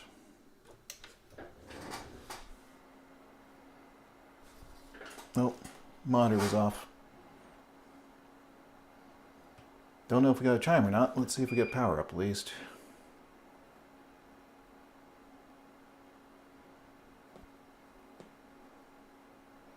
Yeah, it still powers on. Now, which one's the reset? Let's see if we can get the noise out of here. Let it boot up first. Yeah, I know.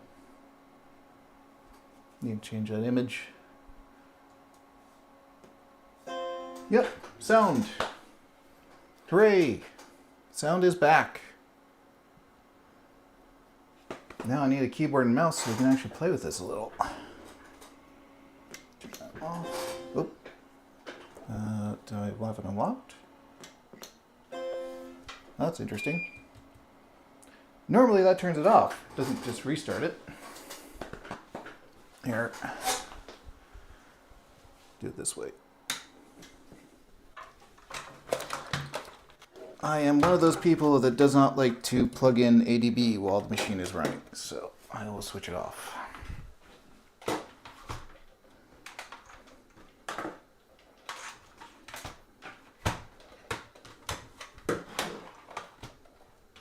That's on the wrong side. ADB right there.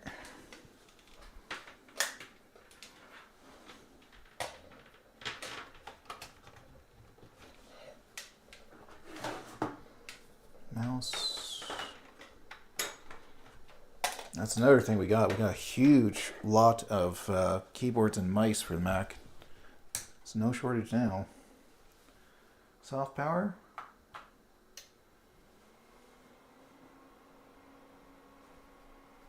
No chime that time. It's odd.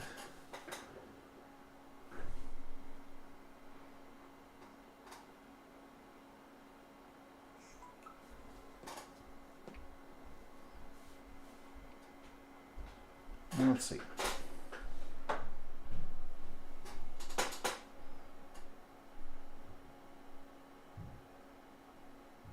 Let things load. Yes, I know. Let's get into control panels here.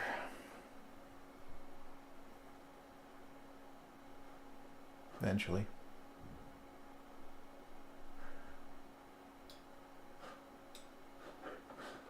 Sound. There you are.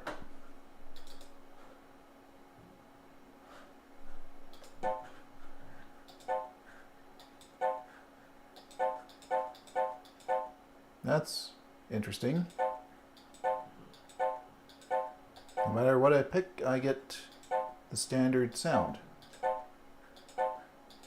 Huh.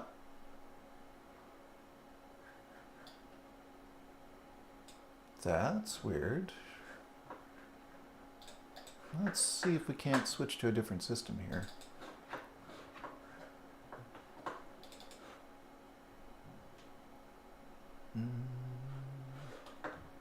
That system switcher installed on here somewhere. There it is. Maybe this image is a little wonky.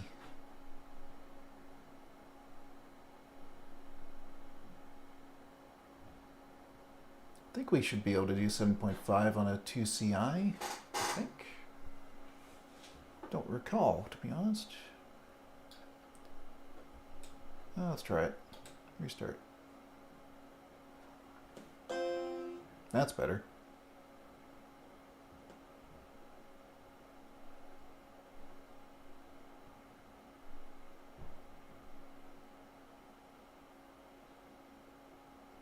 Hopefully we have enough memory.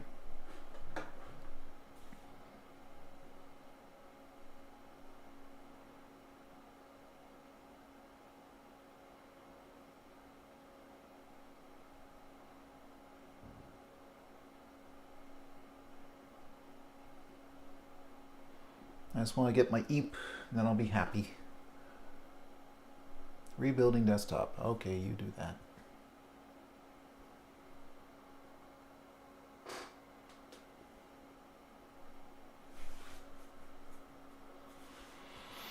Mm-hmm.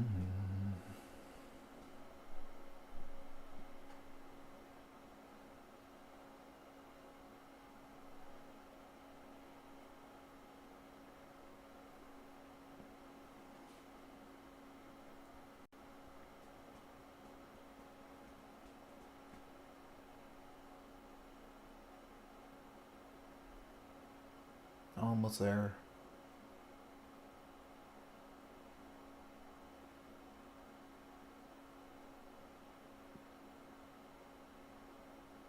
You, twice? Really? You're rebuilding the desktop file for the other drive image. Okay. I got too many images on this card. Need to go clean them up at some point. Well, let's see if we can't switch this to a closer view, shall we? Camera 1. And camera 1, I should be able to go, oh, wrong direction. There. And zoom. Need to get a higher quality camera for this kind of view, because you can't see anything. It's too pixelated. Okay, we have our desktop back. Close, close, close. That looks like the same desktop. That's interesting. Let's see. Sound.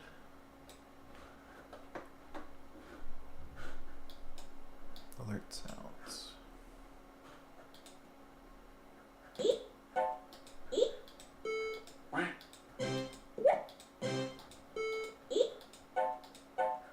Much better. Okay, I'm happy.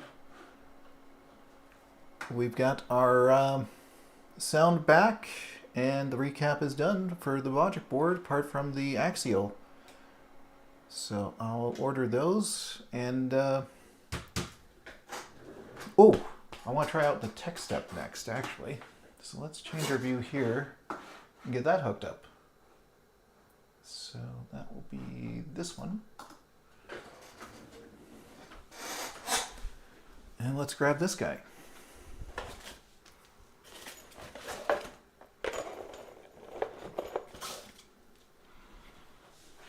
Might as well.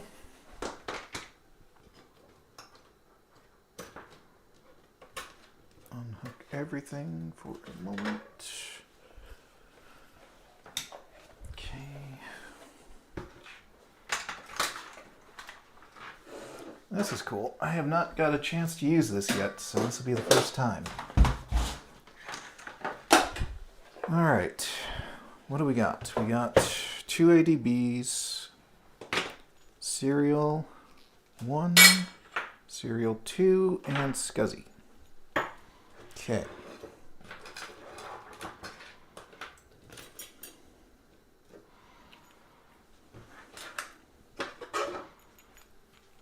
All right, so get my SCSI connected here. Audio cable.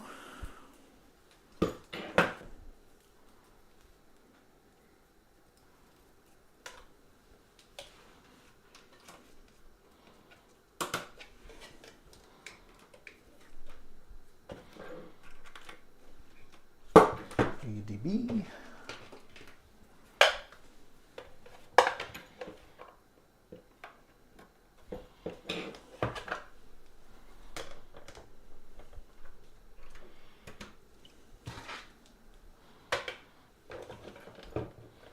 ADB.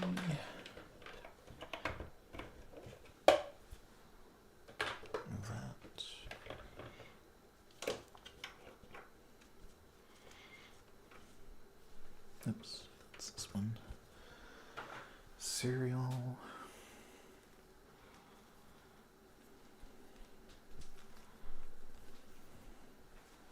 Alright, well, since I've not used this, I'm not too familiar with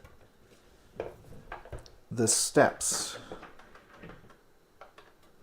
Do I power this on first or the computer on? I assume I power on this first. Is that correct?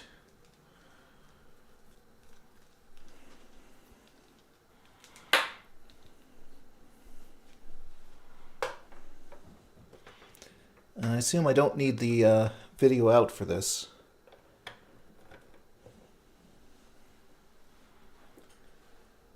Tech step, yep.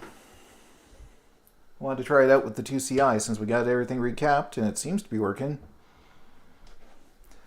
Thought I'd do a proper check. So we start with the tech step. Okay.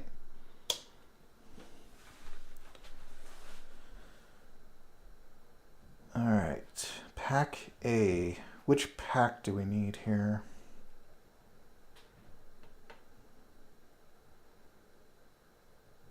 $2CI, 2X2. Here we go. Volume 3, 2CI. Okay. And then, how do I make my selection? S? No.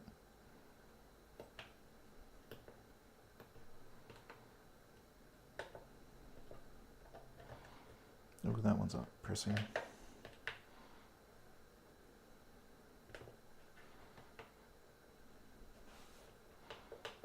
There we go. So we want number 1, 2CI.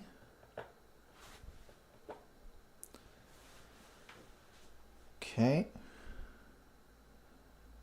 So what do we want to do first here?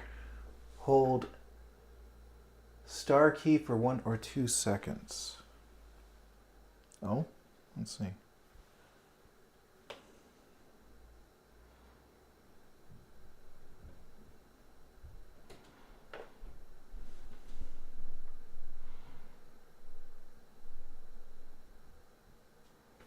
Okay, that didn't seem to do anything.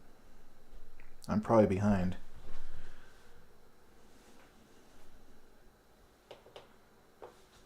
I think it's 2. Oh, yeah, I'm probably not caught up to you yet. So,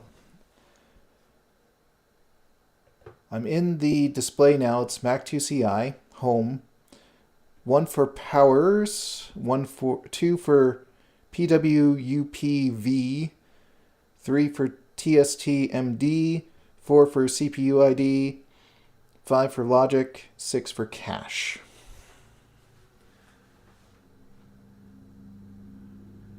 Enters the pack. Okay, gotcha. Sorry, I forgot we got lag between you and I, so you're seeing this a little bit out of sync with me. 2. Okay, 2. Power up voltage. Actual 0.31 volt. Low, normal, greater than 4.00 volt. Okay.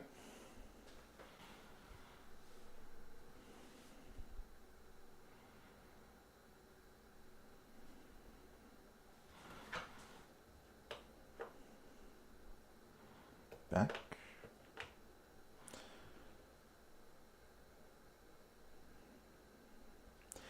If CPU is off, turn on, else continue or cancel. I'm going to cancel for a second. I want to get back to that other menu. These buttons are stiff for sure.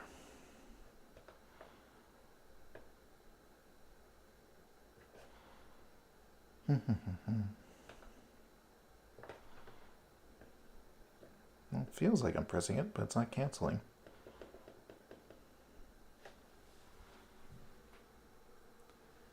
Now 3. You know what? Hang on. Let me try this again. Start over.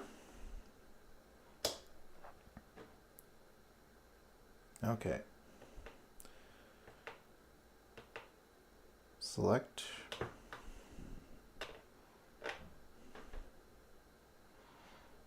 2CI.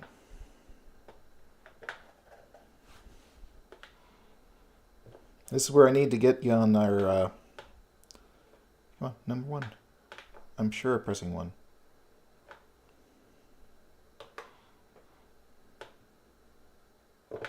There we go. Nope, it's not where I want it to be. Might have to take off the cover and just press the keys directly because they seem a little bit... Oh, this one's stuck completely now.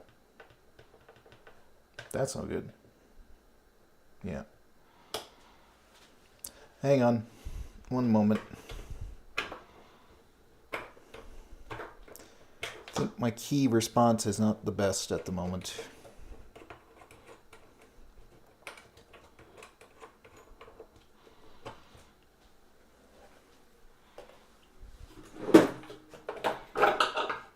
Yeah, they very much are. So I'll just take this off for the moment and press them directly until I can get these worked in a little bit more.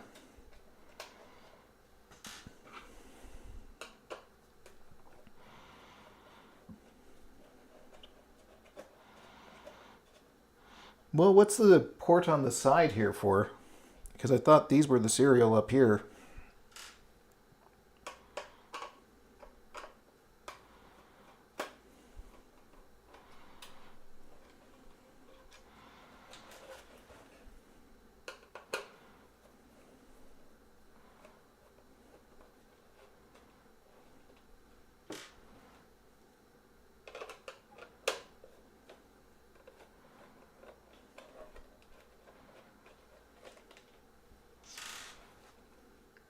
I'm going to have to find a way to add guests in because it would be so much easier just to talk to you directly than through YouTube.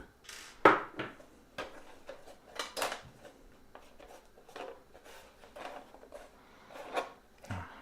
on.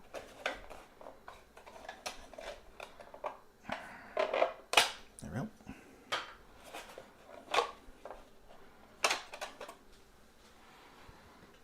Okay. There we go. That should make it a little bit easier for the first time here, and then I'll keep working on them to get them nice and loosened up. All right. I'll get everything back up.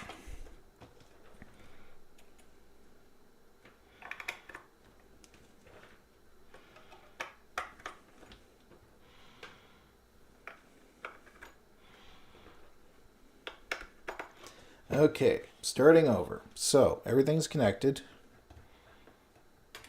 SCSI, yeah. Power on.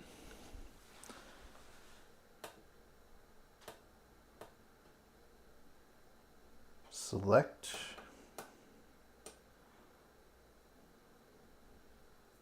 Okay. 2CI. All right. Right back to where I was.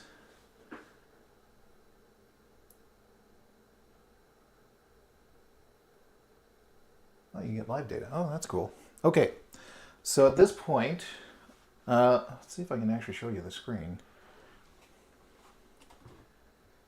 I've got the 2CI home.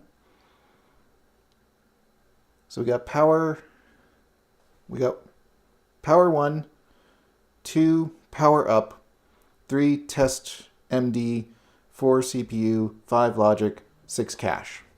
Cache card is not installed at the moment. 3. Okay, 3. If CPU is off, turn on, else continue. So it wants me to power on the machine, I assume. Is that correct?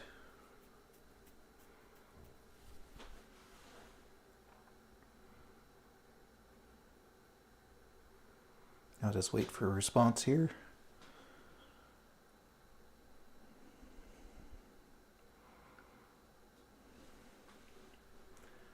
Yes, turn on machine. Okay. Sorry, I'm just making sure I'm following through the steps. Oh, helps if I power up the block here.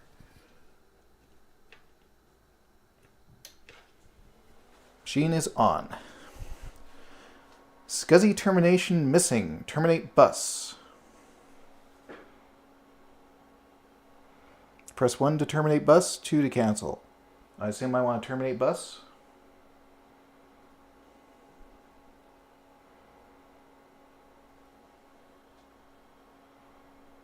I'll just wait. Press 1. Okay, 1. Attempting to enter test manager mode via SCSI. Communication established. CPU is in test manager mode. Okay. Now we're back to the home menu.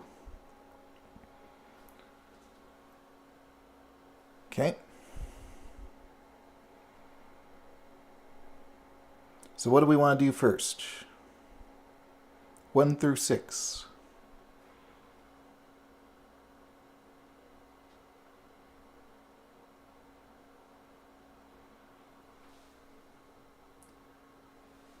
Five and all. Okay, so 5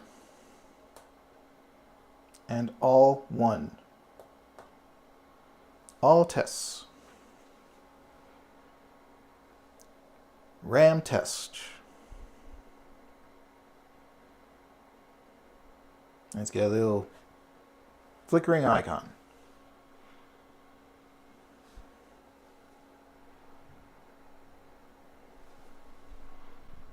Address test.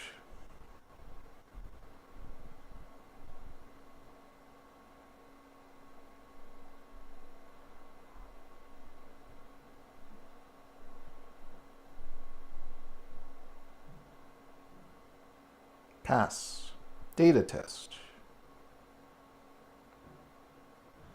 I wonder if I can't zoom in on this. Let's see. No, wrong machine. Let's switch to number 2. Oh, kind of.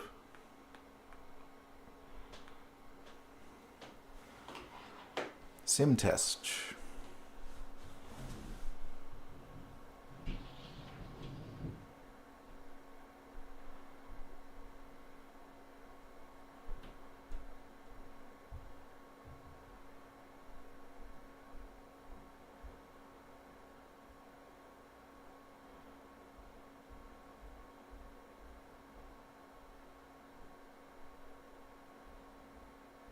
That one takes a lot longer, huh? Passed. VIA test. Passed. Clock test. Well, I don't have battery in here. I guess all test pass is a good indicator. Awesome. There we go. That's the first time I got to use that. So according to the tech step, everything is perfect on this board at the moment. Switch this off. Sweet. I can even tell our first customer here that we ran the tech step and it reported that all systems passed.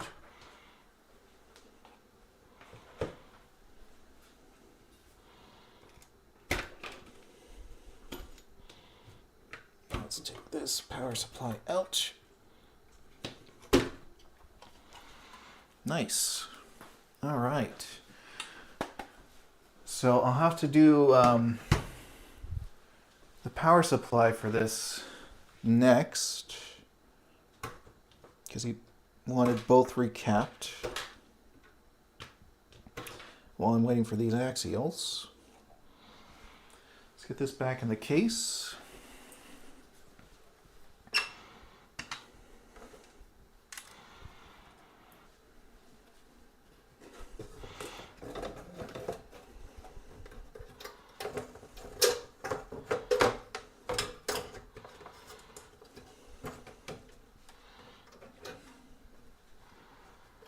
If I can. Alright, so those are lined up, those are lined up. That should be lined up.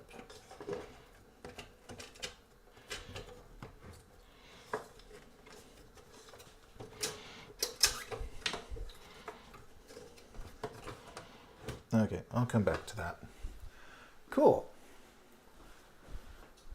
Alright, well, Since we have this out, and I've got my SE30 reloaded board nearby, why don't we run some tests on that next? Okay. Ugh. Bring this guy down. Move things out of the way.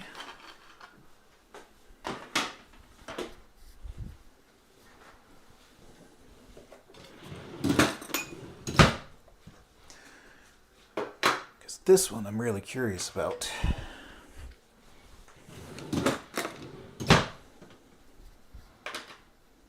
Okay, let's get that out of the way, that out of the way. This. And that.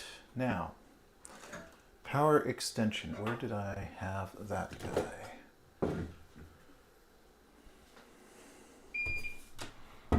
Oh, let's turn that off since we don't need them. Let's see. I had seen my power extension cord somewhere. Where did I see it?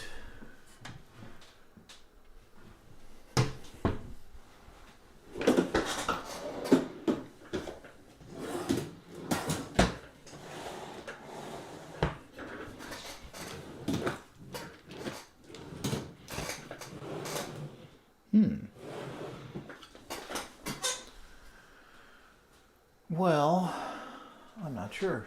I could have sworn I just saw it.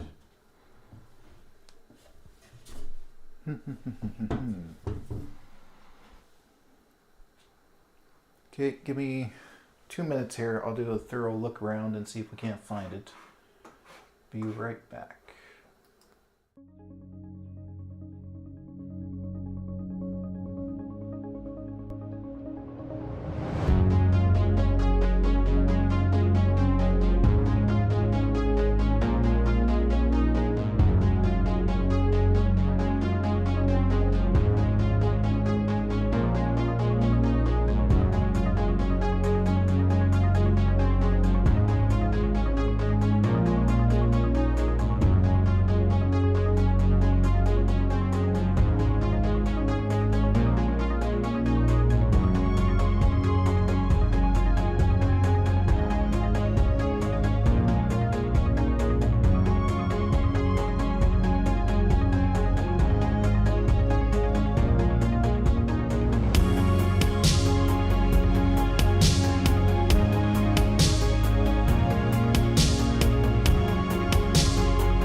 Alright, sorry about that.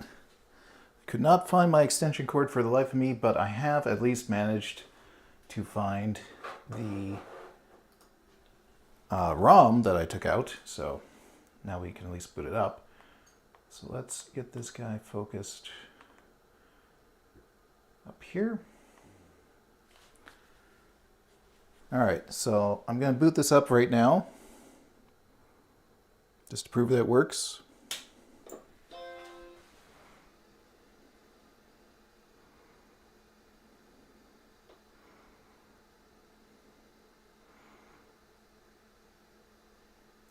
I took a drive image off of another drive that was from an SE30, and that was their boot image. So I kind of love it now. Yep. And we can actually use the mouse. ADB works. So yeah, let's try the tech step on this. Then I'll know how it's doing.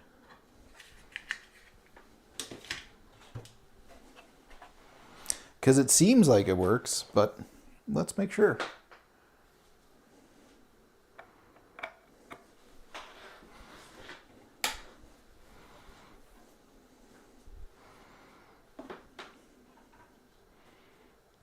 Okay, serial.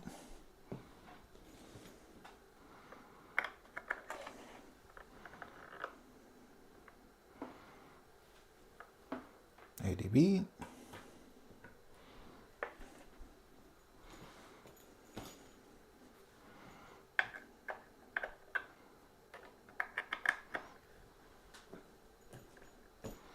Serial.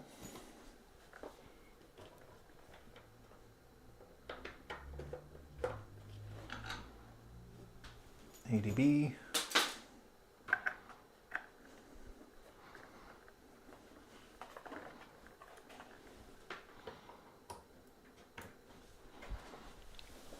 Sound.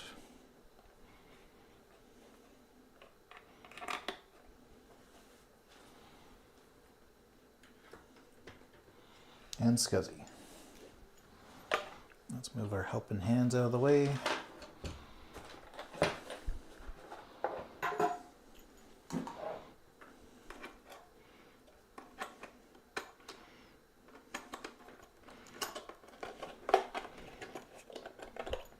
Nope, helps if I have that oriented in the right direction.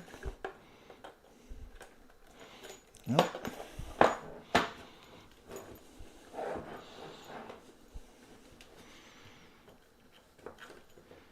Okay. We're all hooked up. So, power on the tech step. SE30 Volume 1.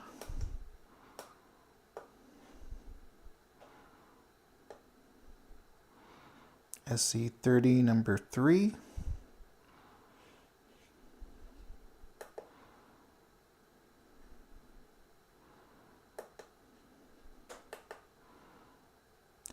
Number 3 for logic. All. Right, we have to do something else first. Cancel.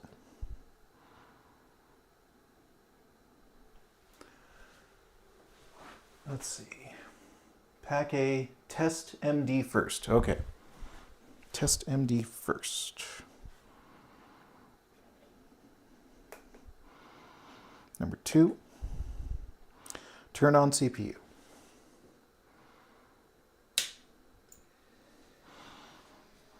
Terminate bus. Initiating test manager mode. SCSI or serial problem, try TM entry, press back.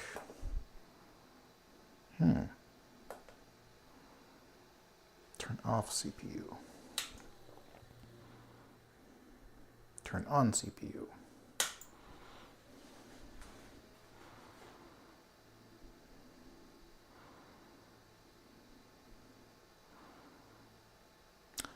Serial or SCSI problem. Oh, so we have a problem. Could be one of three things. Okay.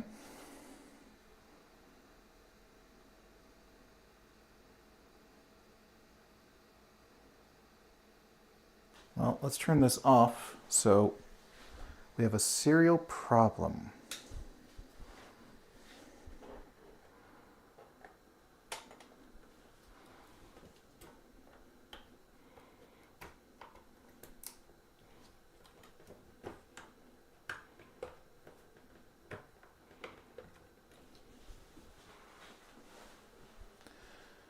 Two resistor packs directly behind the serial and printer port. Okay. Well, let's pull that out and take a look. Turn this off.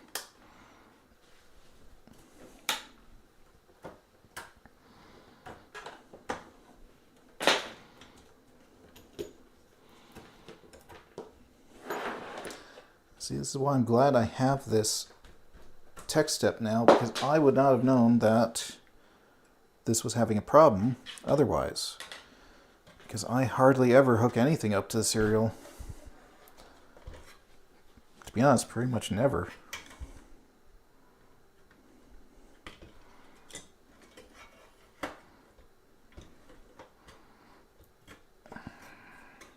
Pull this out.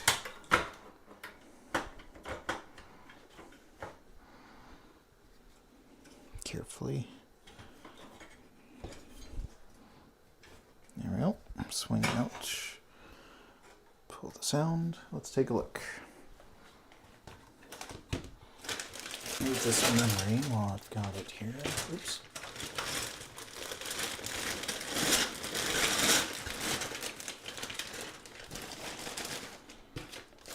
Get that out of the way.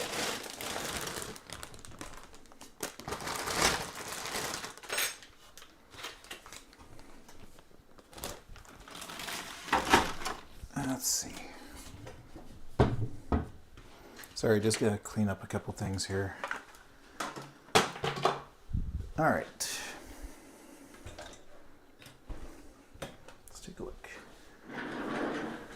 One or both of the 75175 chips right by the networks.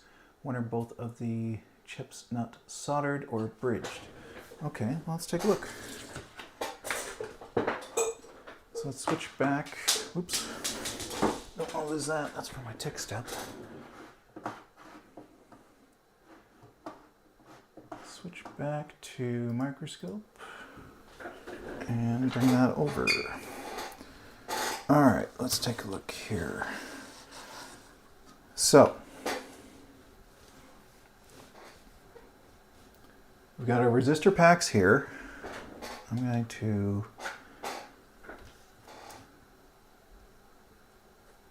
so those are the replacement ones that you sent over, Will. I imagine they should be good. They appear to be seated in the sockets just fine.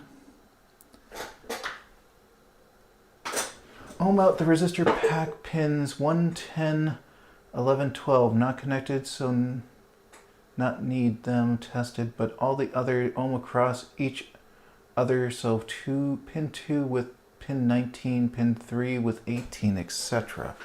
Okay. Grab this.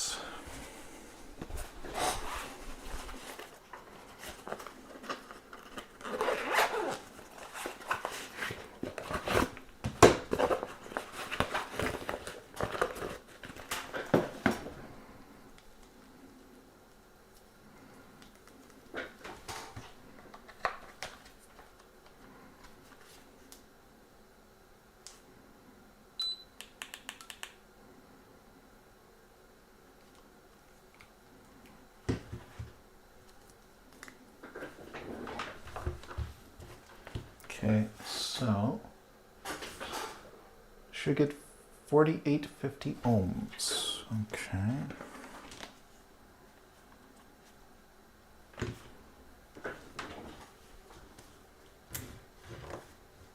That's across this resistor pack. Pins 110, But if you're using those, they should be good. Yeah, I imagine they are. Like, I don't think there's a problem with them here. So I assume you're meaning, if I get this in scope here, where am I? There I am. Okay, so I assume you're saying basically ignore this one because there's nothing here. And then this one, 48. Yeah.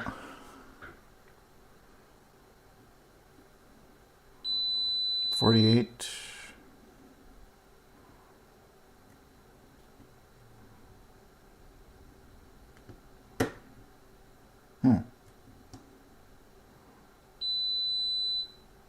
Try this one. 48. 48.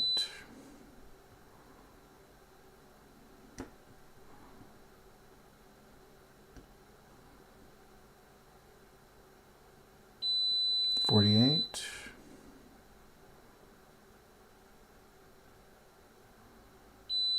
48.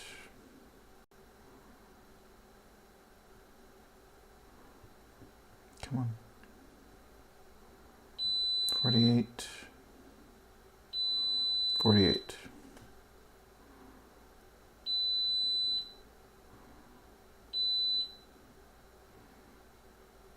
Let's try that again.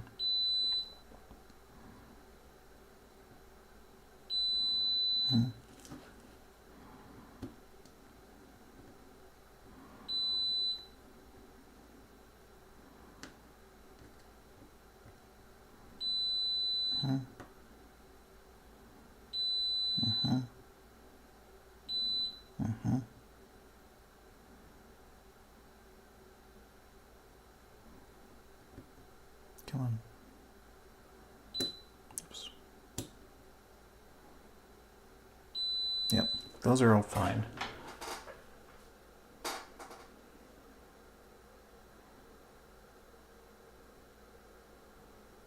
Okay, so let's reseat them.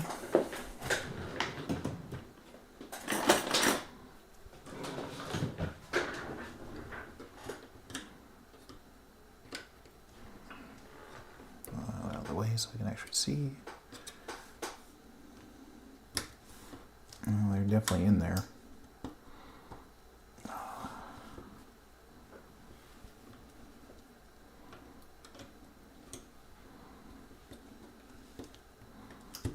That's one.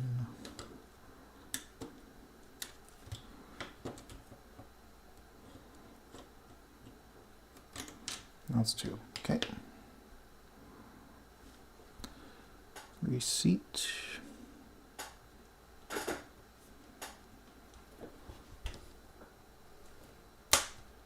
Ooh, that was a crunchy sound. That was lovely.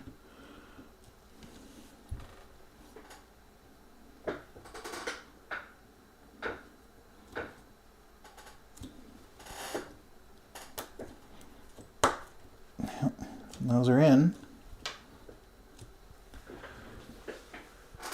Okay, after just check all pins are in socket. After move to your 26LS30 to check the solder work.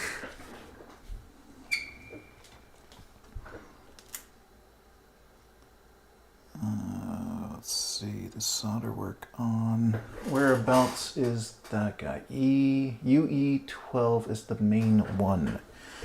UE12. Sorry, you'll have to forgive me. I'm trying to remember where that is.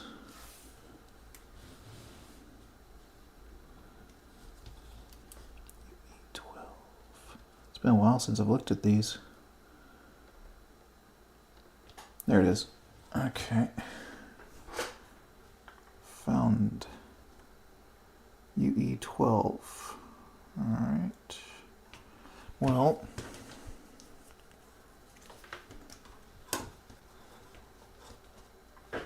is that even close to in focus? No. Let's fix that.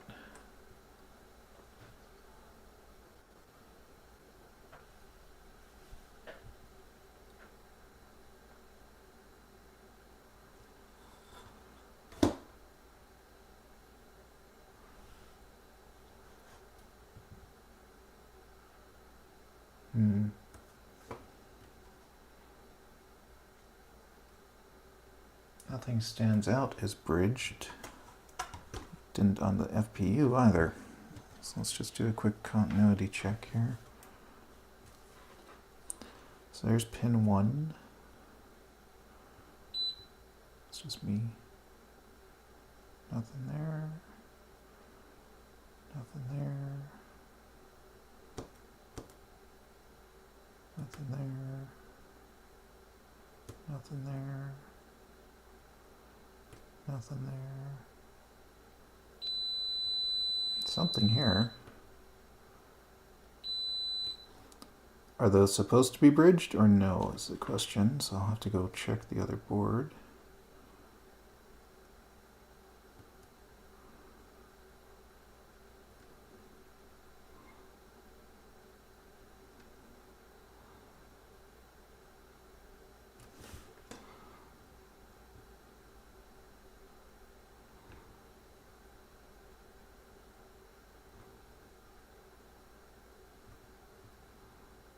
Nothing else, just these two.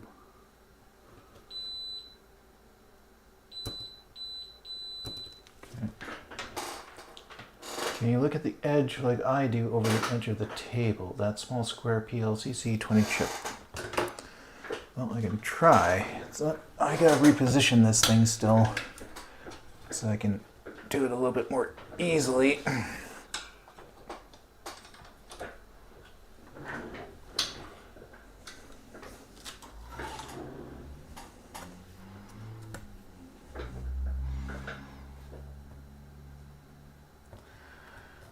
If we can get this in focus.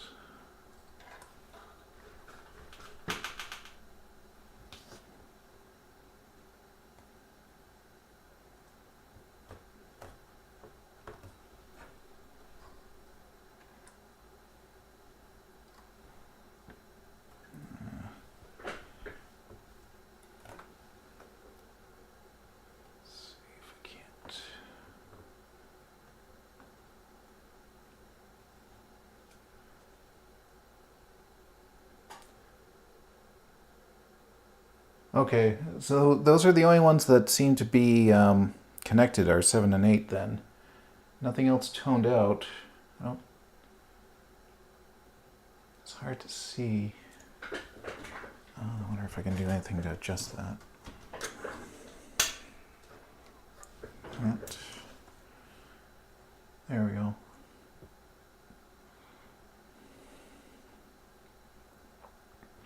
It's probably the best I can get from the edge view.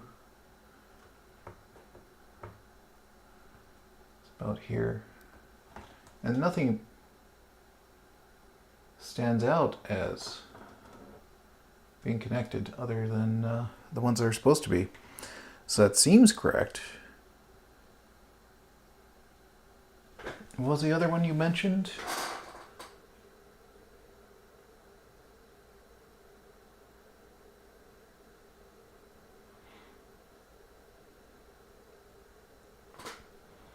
Oh, the other one as well, huh? Okay, let's check the other one.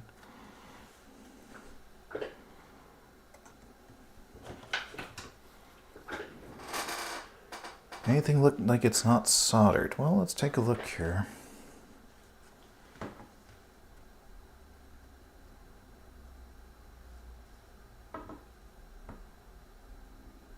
That one looks like it's got too much solder.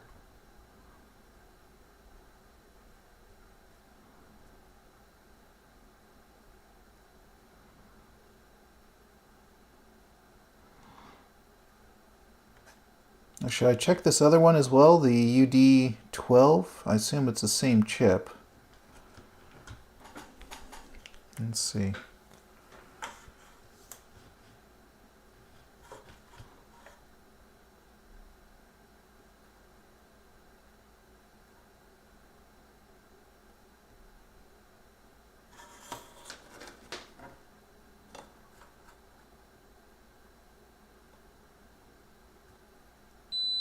Still working.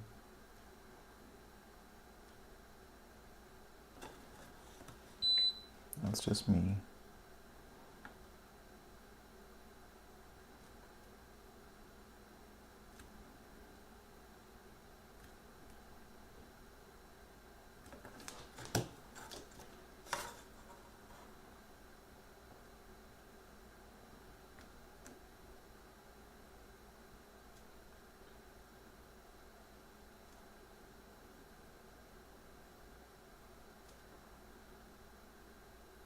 Now that one, nothing toned. But the other one, it had the 2 pins that are connected. Is it only on the one chip that they're connected?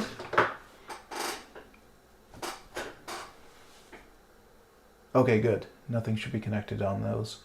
The L75175, only way to test it is to replace. Oh. Okay, where's that? 75175. Is that the UC12 and UB12? Those two?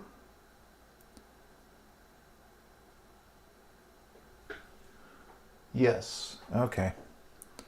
Well, I mean, we did reseat these. We can try it. I just wish I had my harness. I don't know where I put my harness is the problem. I looked for it, but never did find it. Okay. Well, I'll have to take a moment and rearrange everything here. Let's move the tech step so it doesn't get knocked over. I'm just curious if by reseating those, if it made any difference. Might as well try it before I go swapping out chips, which means I also have to see if I have those chips in stock. Not sure I do. I have enough for the other machines, but I guess I could always pilfer one from them.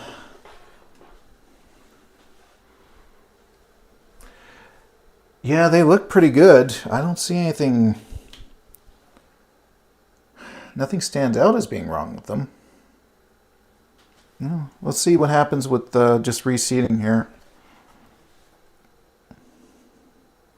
Never know. Maybe it's that simple. You always hope.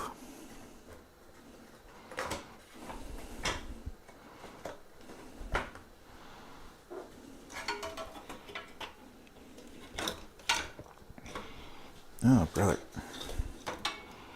This has one of those extra long trays in it, so getting the power cord inside this chassis is always a little bit of a pain.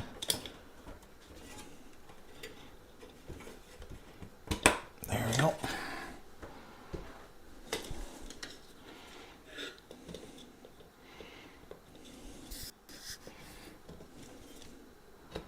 Okay.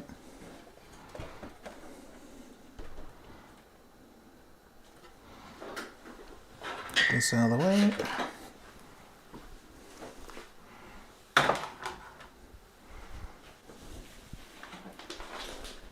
Grab all these. Be sure your cables are not crossed serial to serial. Good, yeah, good point actually. I will double check that.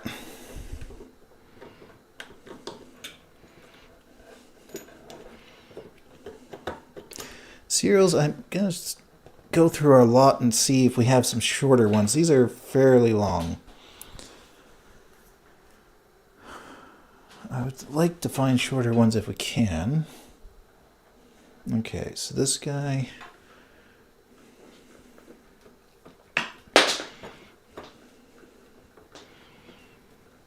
Oh, wow, this is long. Okay.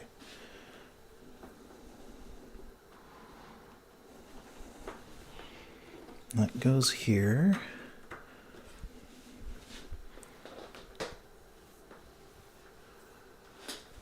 That goes here.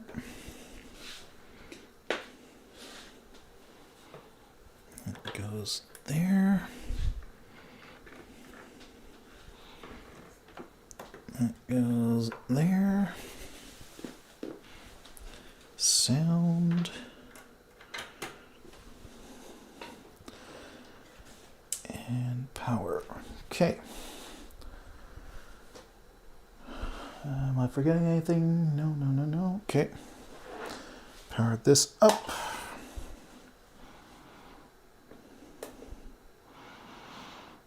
Select SE30. Test MD. Power on CPU. Terminate bus.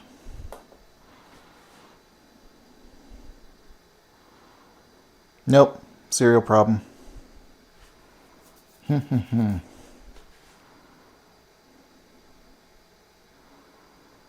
Okay.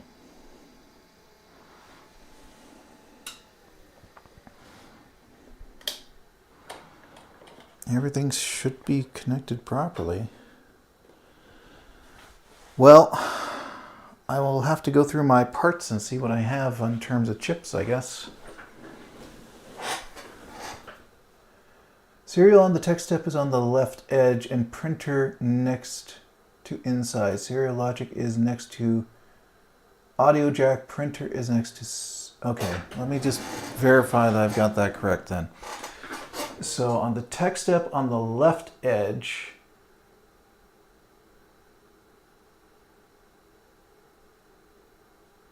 is that one. Okay.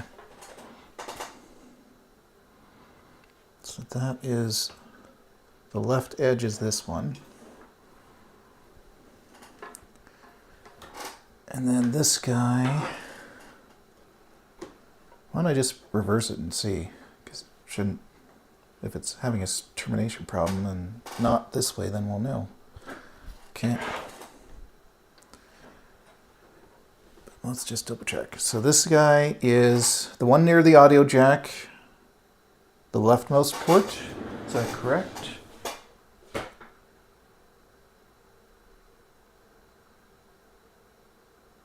Okay, and then next to the audio jack is that. Printer is the SCSI, so printer, which is this one, next to SCSI. Okay, I might have just had that backwards then. Let's see. Maybe it's just user error. That'd be nice. Select.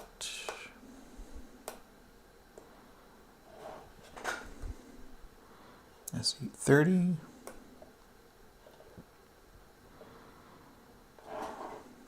Nope, that's the wrong one. Nope. Back. SE30. Number 2. Power on. Terminate bus.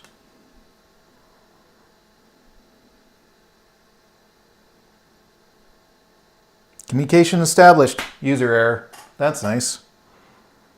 Okay. So I assume we want number 3 now. 3 for logic, 1 for all.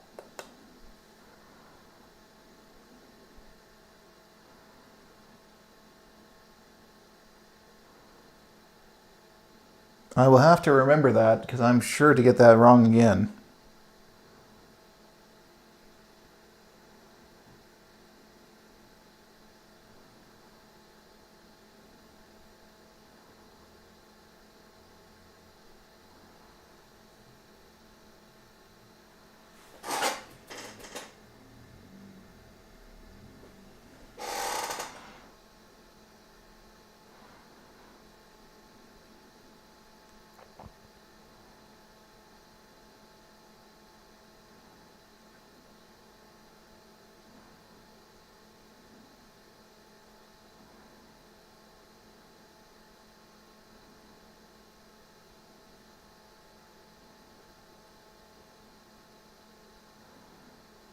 SEC test. Sorry, went all silent. I'm paying all my full attention to the tests now. Oh, SEC test fail. SEC test fail. We have 1 failed so far.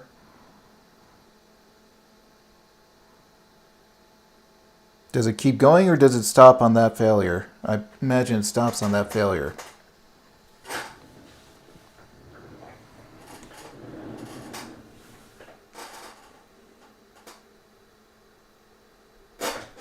So now we have an SCC fail. So what do I need to look at next? SCC fail. Turn that off. Yep, I figured it stopped. Go back and then into logic again, page down to SCC and test it again. Okay.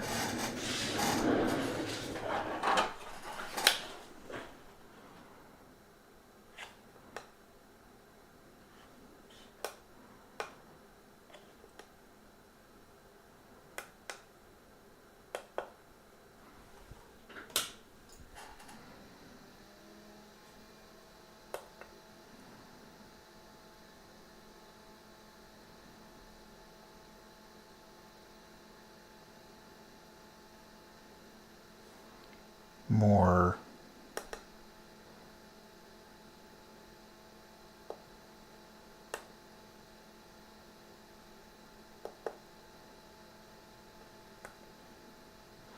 Okay, which one should I be trying out here?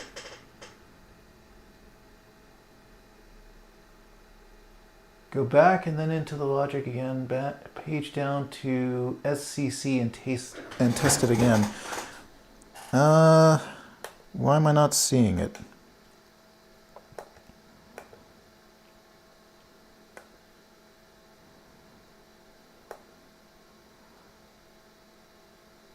Is it SCSI functions under that?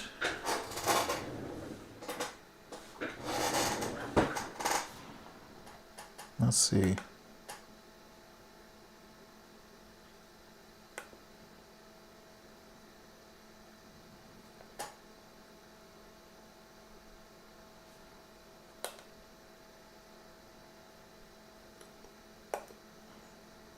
Not sure where I should be here. No, 3 logic from the main. Okay, let's go back. 3 plus logic. We got all ROM, BS RAM, RAM SZ buses, and SIMs. 5 is SCC. 5.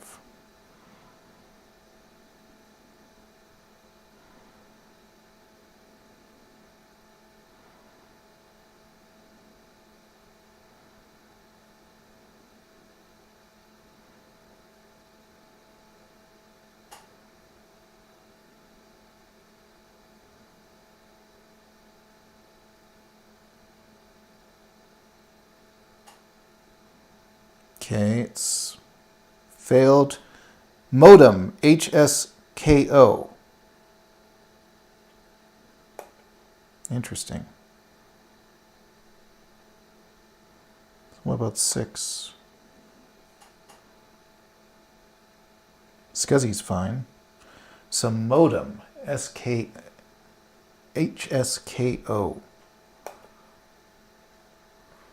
So what the heck would that mean?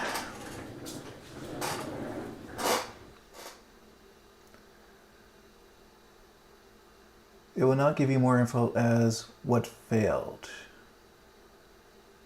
Well, it kind of did. I mean, I think. Because if we did 5...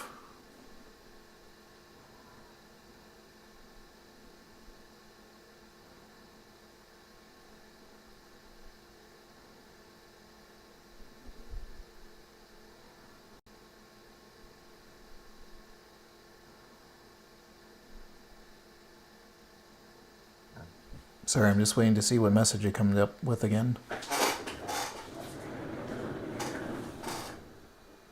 Go to the next page, test the rest of the items. Okay, again, points to the 75175 or that the UE12 chip pin 1819 not soldered too well. Okay, cool.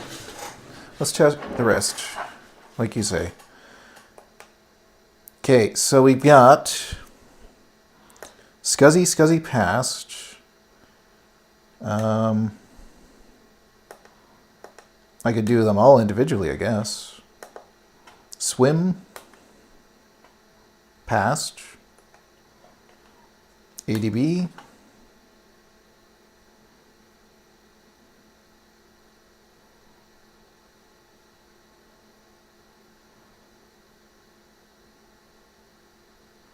Passed.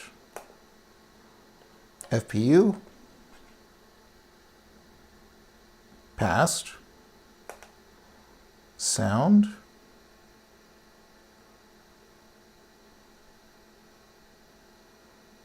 Passed.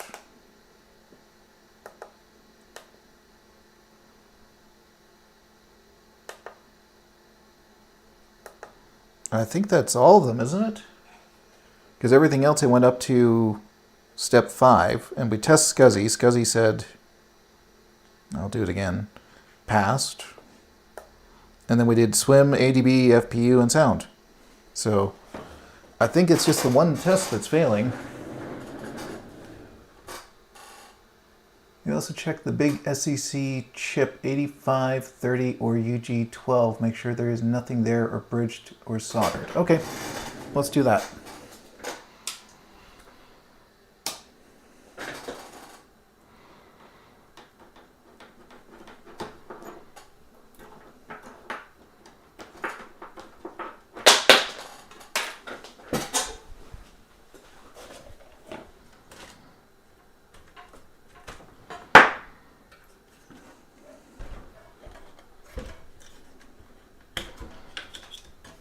Next time I stream, I'm going to find my harness ahead of time. This is a bit of a pain this way. I really wish my board had come in the mail before the Canada Post strike. That would make life easier too. Alright, let's take a look.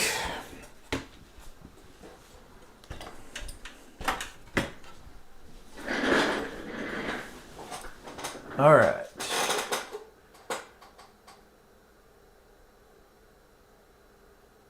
Well, let's take a look around UG12 here. I need to move this back up so I can see properly.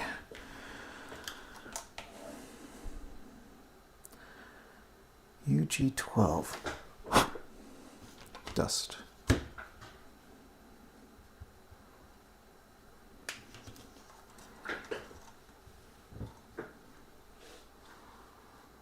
There's UG12. No, that's UG12. Okay.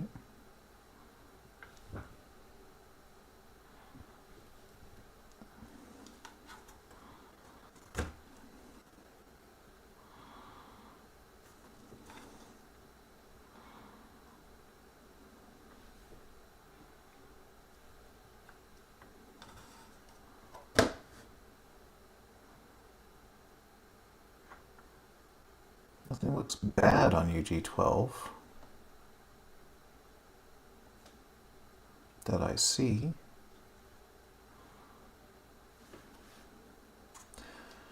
Well, let's see. You saw a bridge on UG12?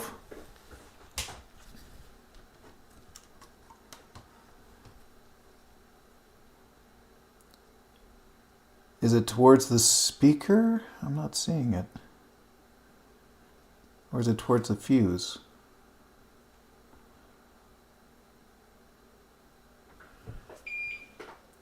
Right above the 3 and 0. Right above the 3 and 0. Really?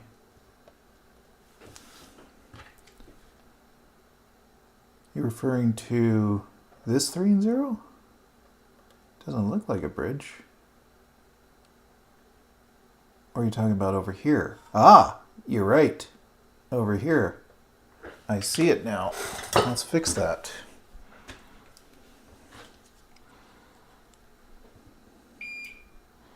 Okay.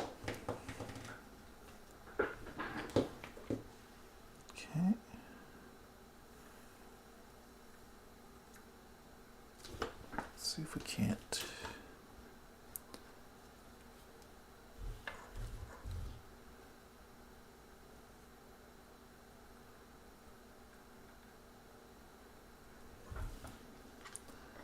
Let's try that.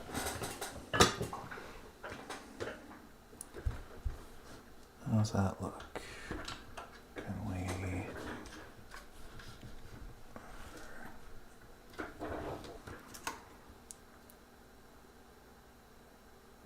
That's looking better.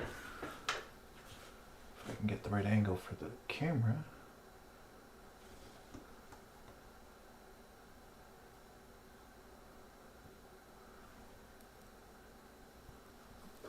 Helps if I'm on the right chip.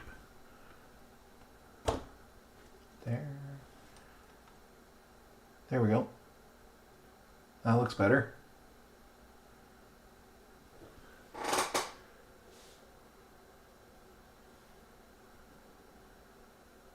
I think that got it.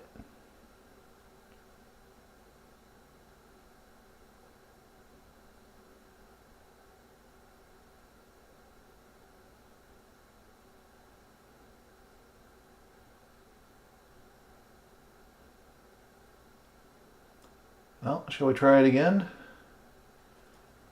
Guess I could take another quick peek around, make sure there's no other bridges. If I can get the right angle on this.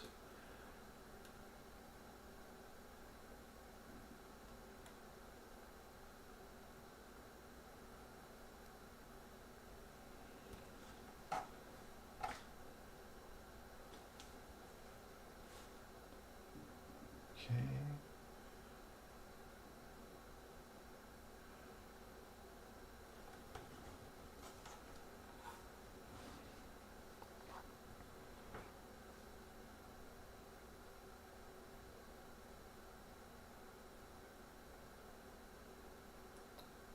I think that was it. I don't see any others.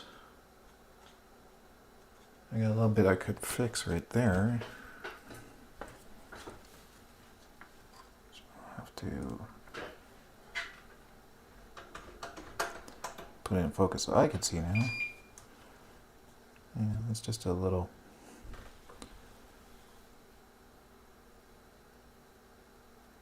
cosmetic thing more than anything. Okay. All right. I think that's better now.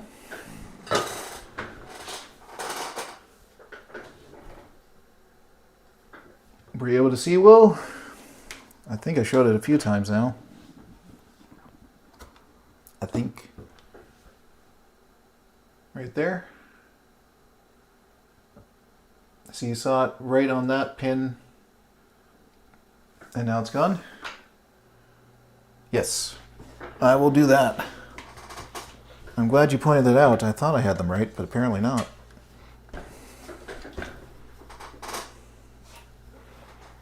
Okay, so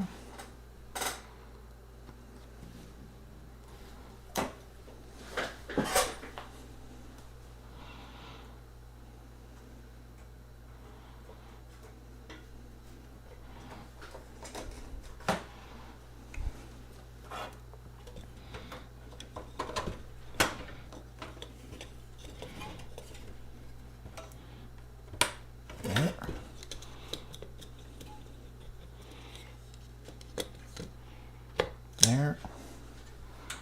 Okay.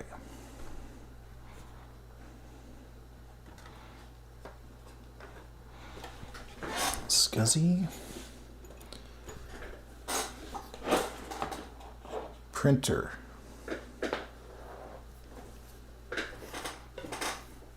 All I need is my back case so I can see.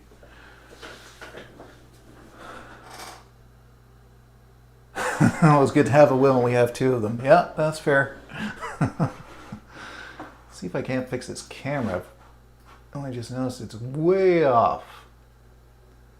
I'm way over here, and it's been staring at the camera for the microscope for the whole time. Okay, and then let's switch this back to this one. No. Where's the other one? There it is. Okay. So, you had told me this. Now, what was it?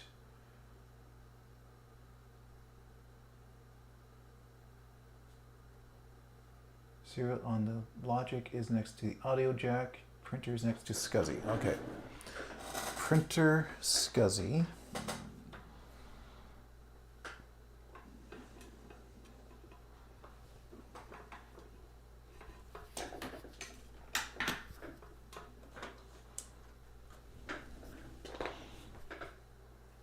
Serial. There.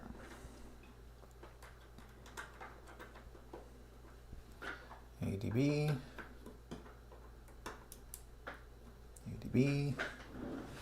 Okay, we got SCSI, serial, printer, sound, ADB, ADB. All right. Try this again.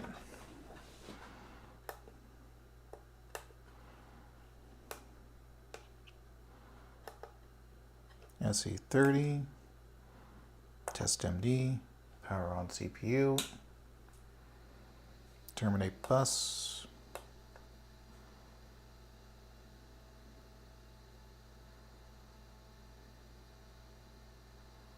connected. Let's just do logic, SCC.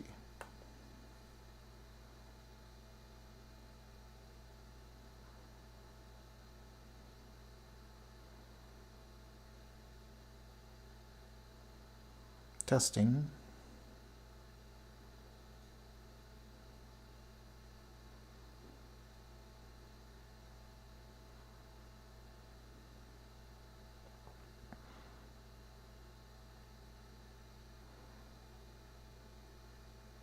Fail.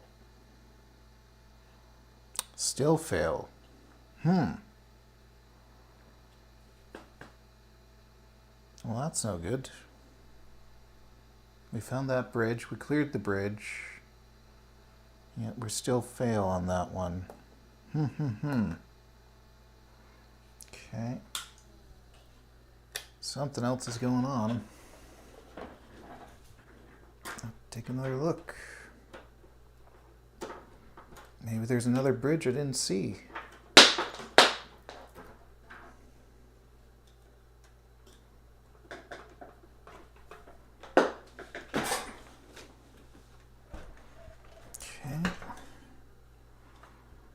Pete, I have to find my cord here eventually. Come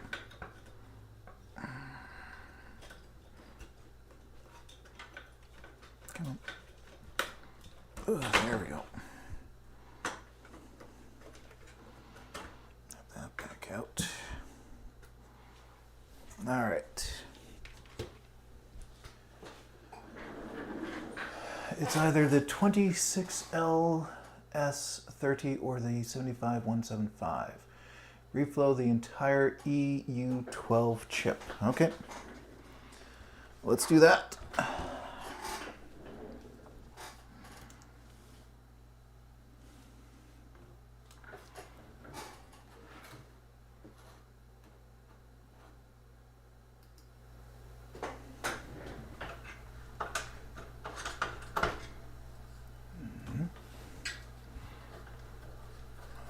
Back into focus too, if we can.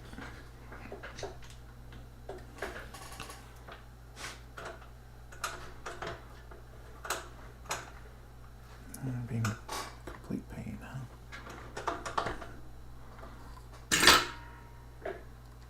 There we go. Look.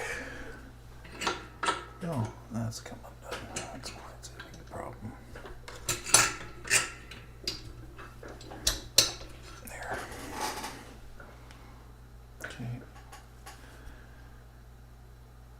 UE12. Okay, UE12. So let's do this guy right here, UE12. I'll flex it up.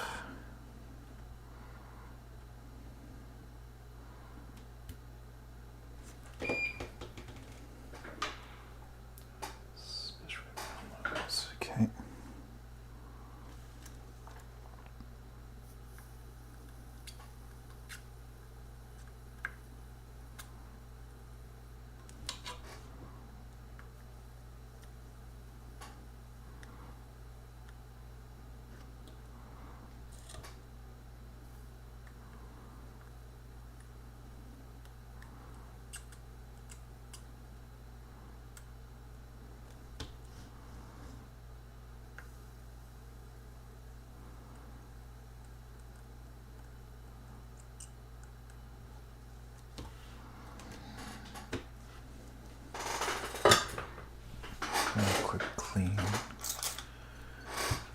re-inspect it.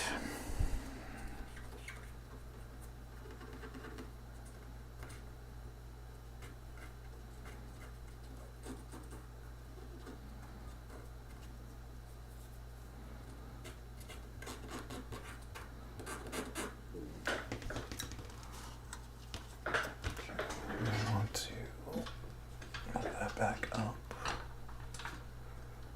Get a nice long view of that again. Yeah, center that chip. Yep. Let's see if we can't get better. There we go. So there's UE12.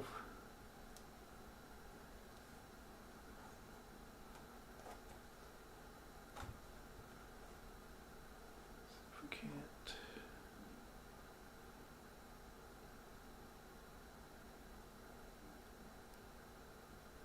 Nothing there.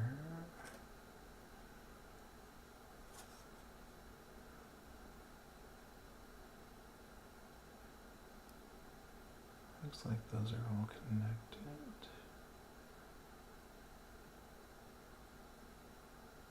Kind of want to hit that last pin a little.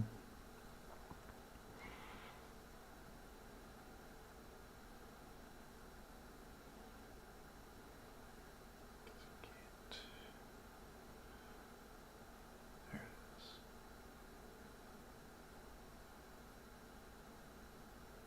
Is that a bridge or reflection? Reflection. You have a pick or something close, can put a little push-pull on the legs to see if any are loose. Yeah, I do.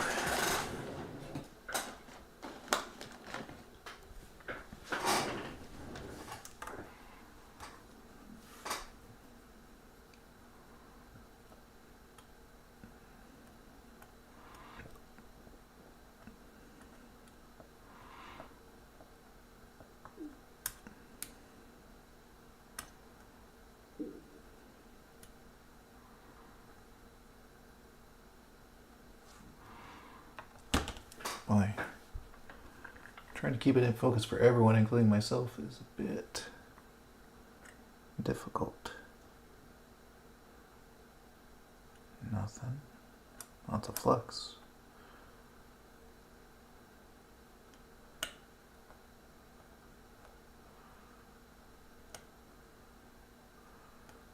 So all seem to be connected.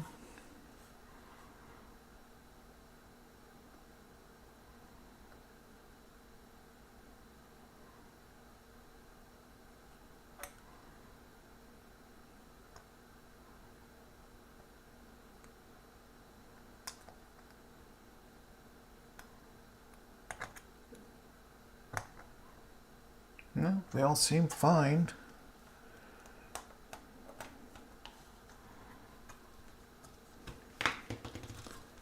As far as I can tell.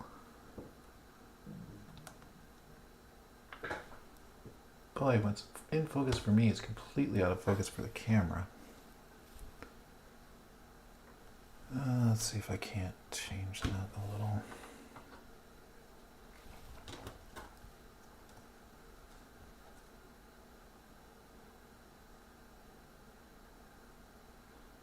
I don't notice anything with these.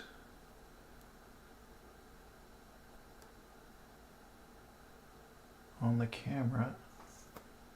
And the pick seemed fine. So nothing stands out. I reflow the other one too, just to be safe. Might as well, I guess.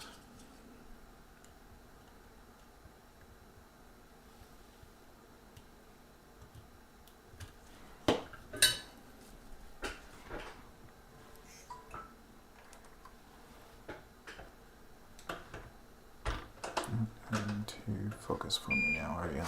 Can't move that back. Boy, finding viewpoints for everyone is a challenge. There, now I can see.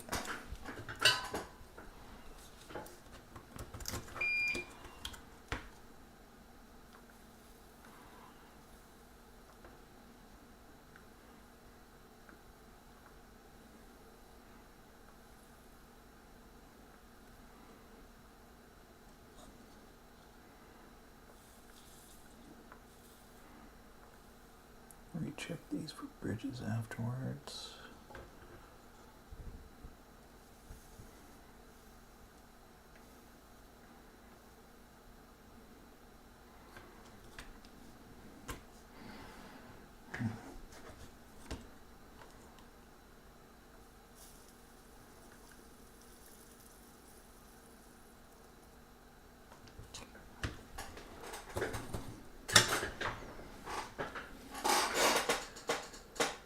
Right there between pin 17 and 18. Okay, let's see. 17 and 18 on UE12, I'm assuming. So which way does it go here? Clockwise or counterclockwise? We've got pin 1, 3, 4, 5, 6, 7, 8, 9, 10, 11, 12, 13, 14, 15, 16, 18. Am I missing something? 17 and 18? It's either this one here.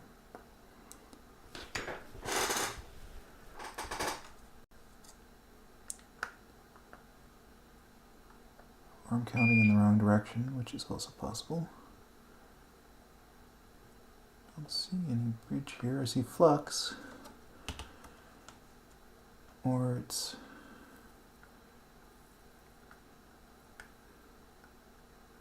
up there. I don't think it is. The corner down low on the board. These two down here.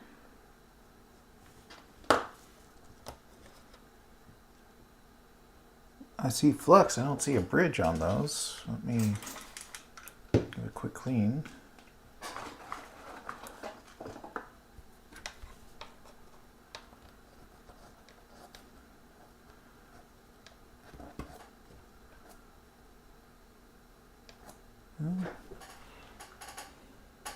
Can't see. Okay, let me... well, that should be good.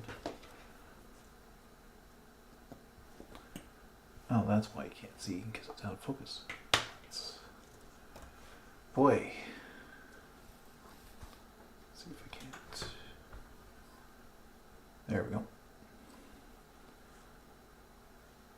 So that's UE12. This is the bottom.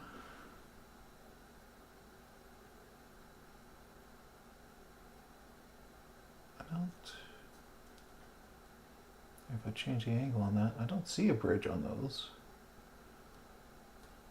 Let's look again. Okay, good. It'd be nice if I could find a different way of showing this side. Let's see.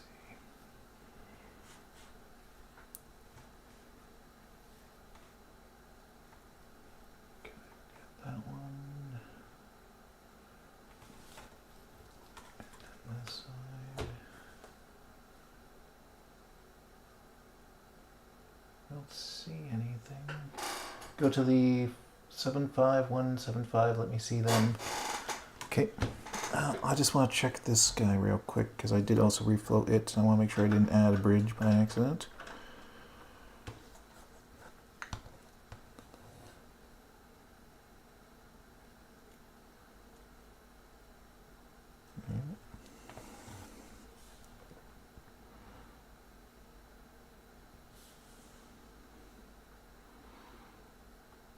Just flux.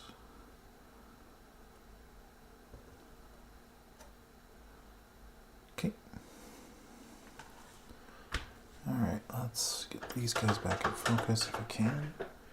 It's out of focus for you, it's in focus for me. Let's try that again. Nope, gonna have to... there we go. Alright, so we've got 75175.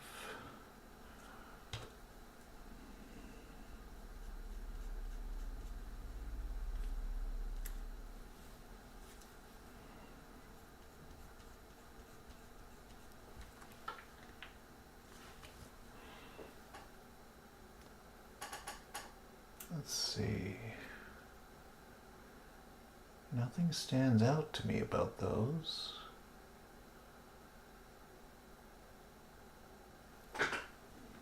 I can always do a quick reflow.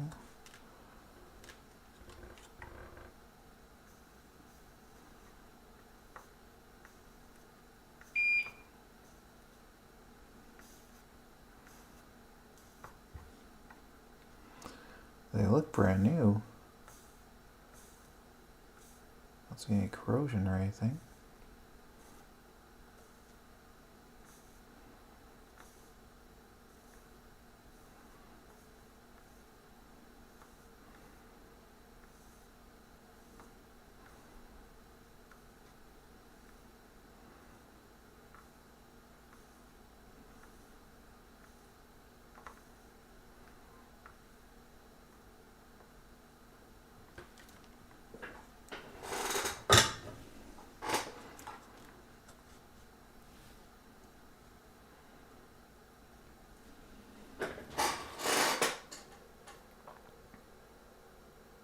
Outside could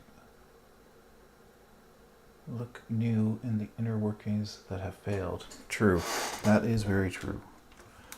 Well, the soldering on this looks okay as far as I can see. Pretty clean. Let's give it a quick... A lot of flux, but, you know, that's not a surprise for me. Still use a lot of flux at this stage.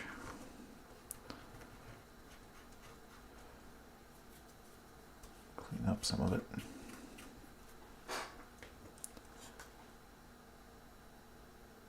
Yeah, nothing stands out other than there's a lot of flux. I don't see... Everything appears to be connected.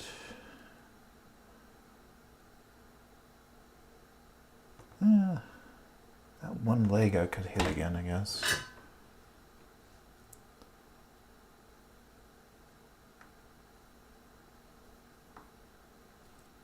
There's still some gold on that one.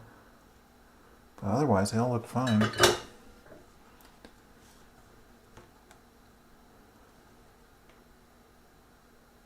Okay.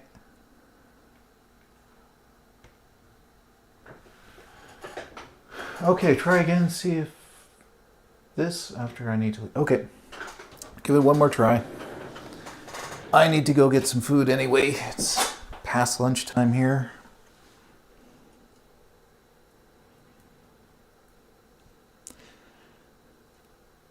Very cool, though. I would never have known about this issue if not for this tech step, so I really am appreciative of that. Because I don't know what I would have experienced in order to know that this was having a problem. Because I just don't hook things up to the serial ports, really.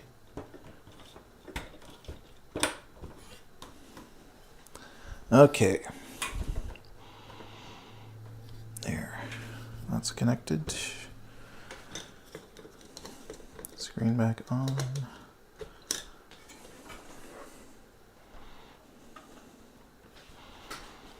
Alright.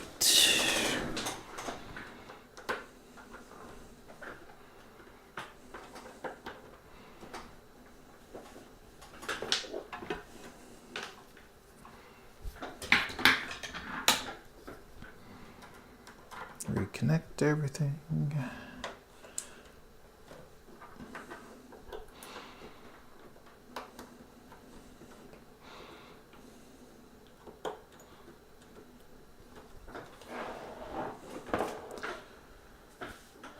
Printer, just make sure I've got it in the right place here.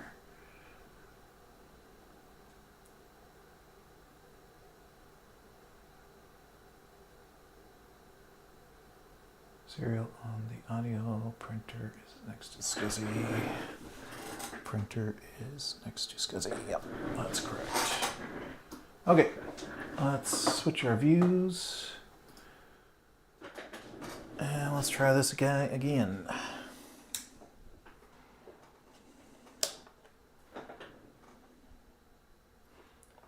Okay, I'm completely out of... Let's try that.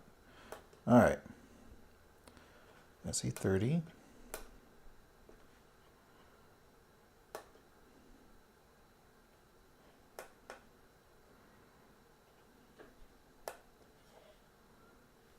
CPU on. Terminate.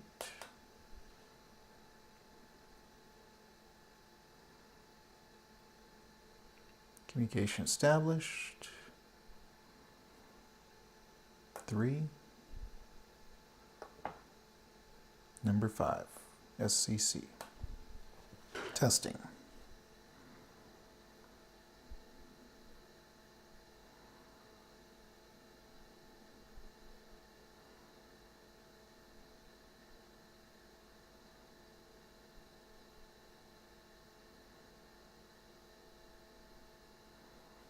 Still testing.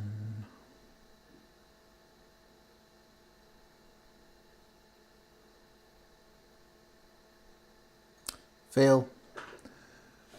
Okay. Well, we'll have to call it there for now. But we're close. Everything else passes. It's just that one test that's failed, so I'll have to see if I have some of those chips lying around. But yeah, that's not bad. That's really cool, actually, that we found something with this.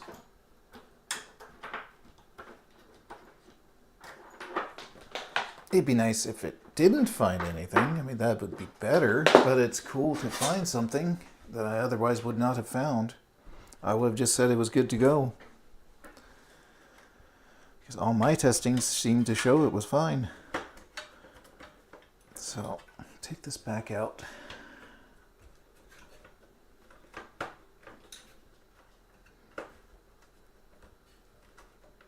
Come on, modem. There we go.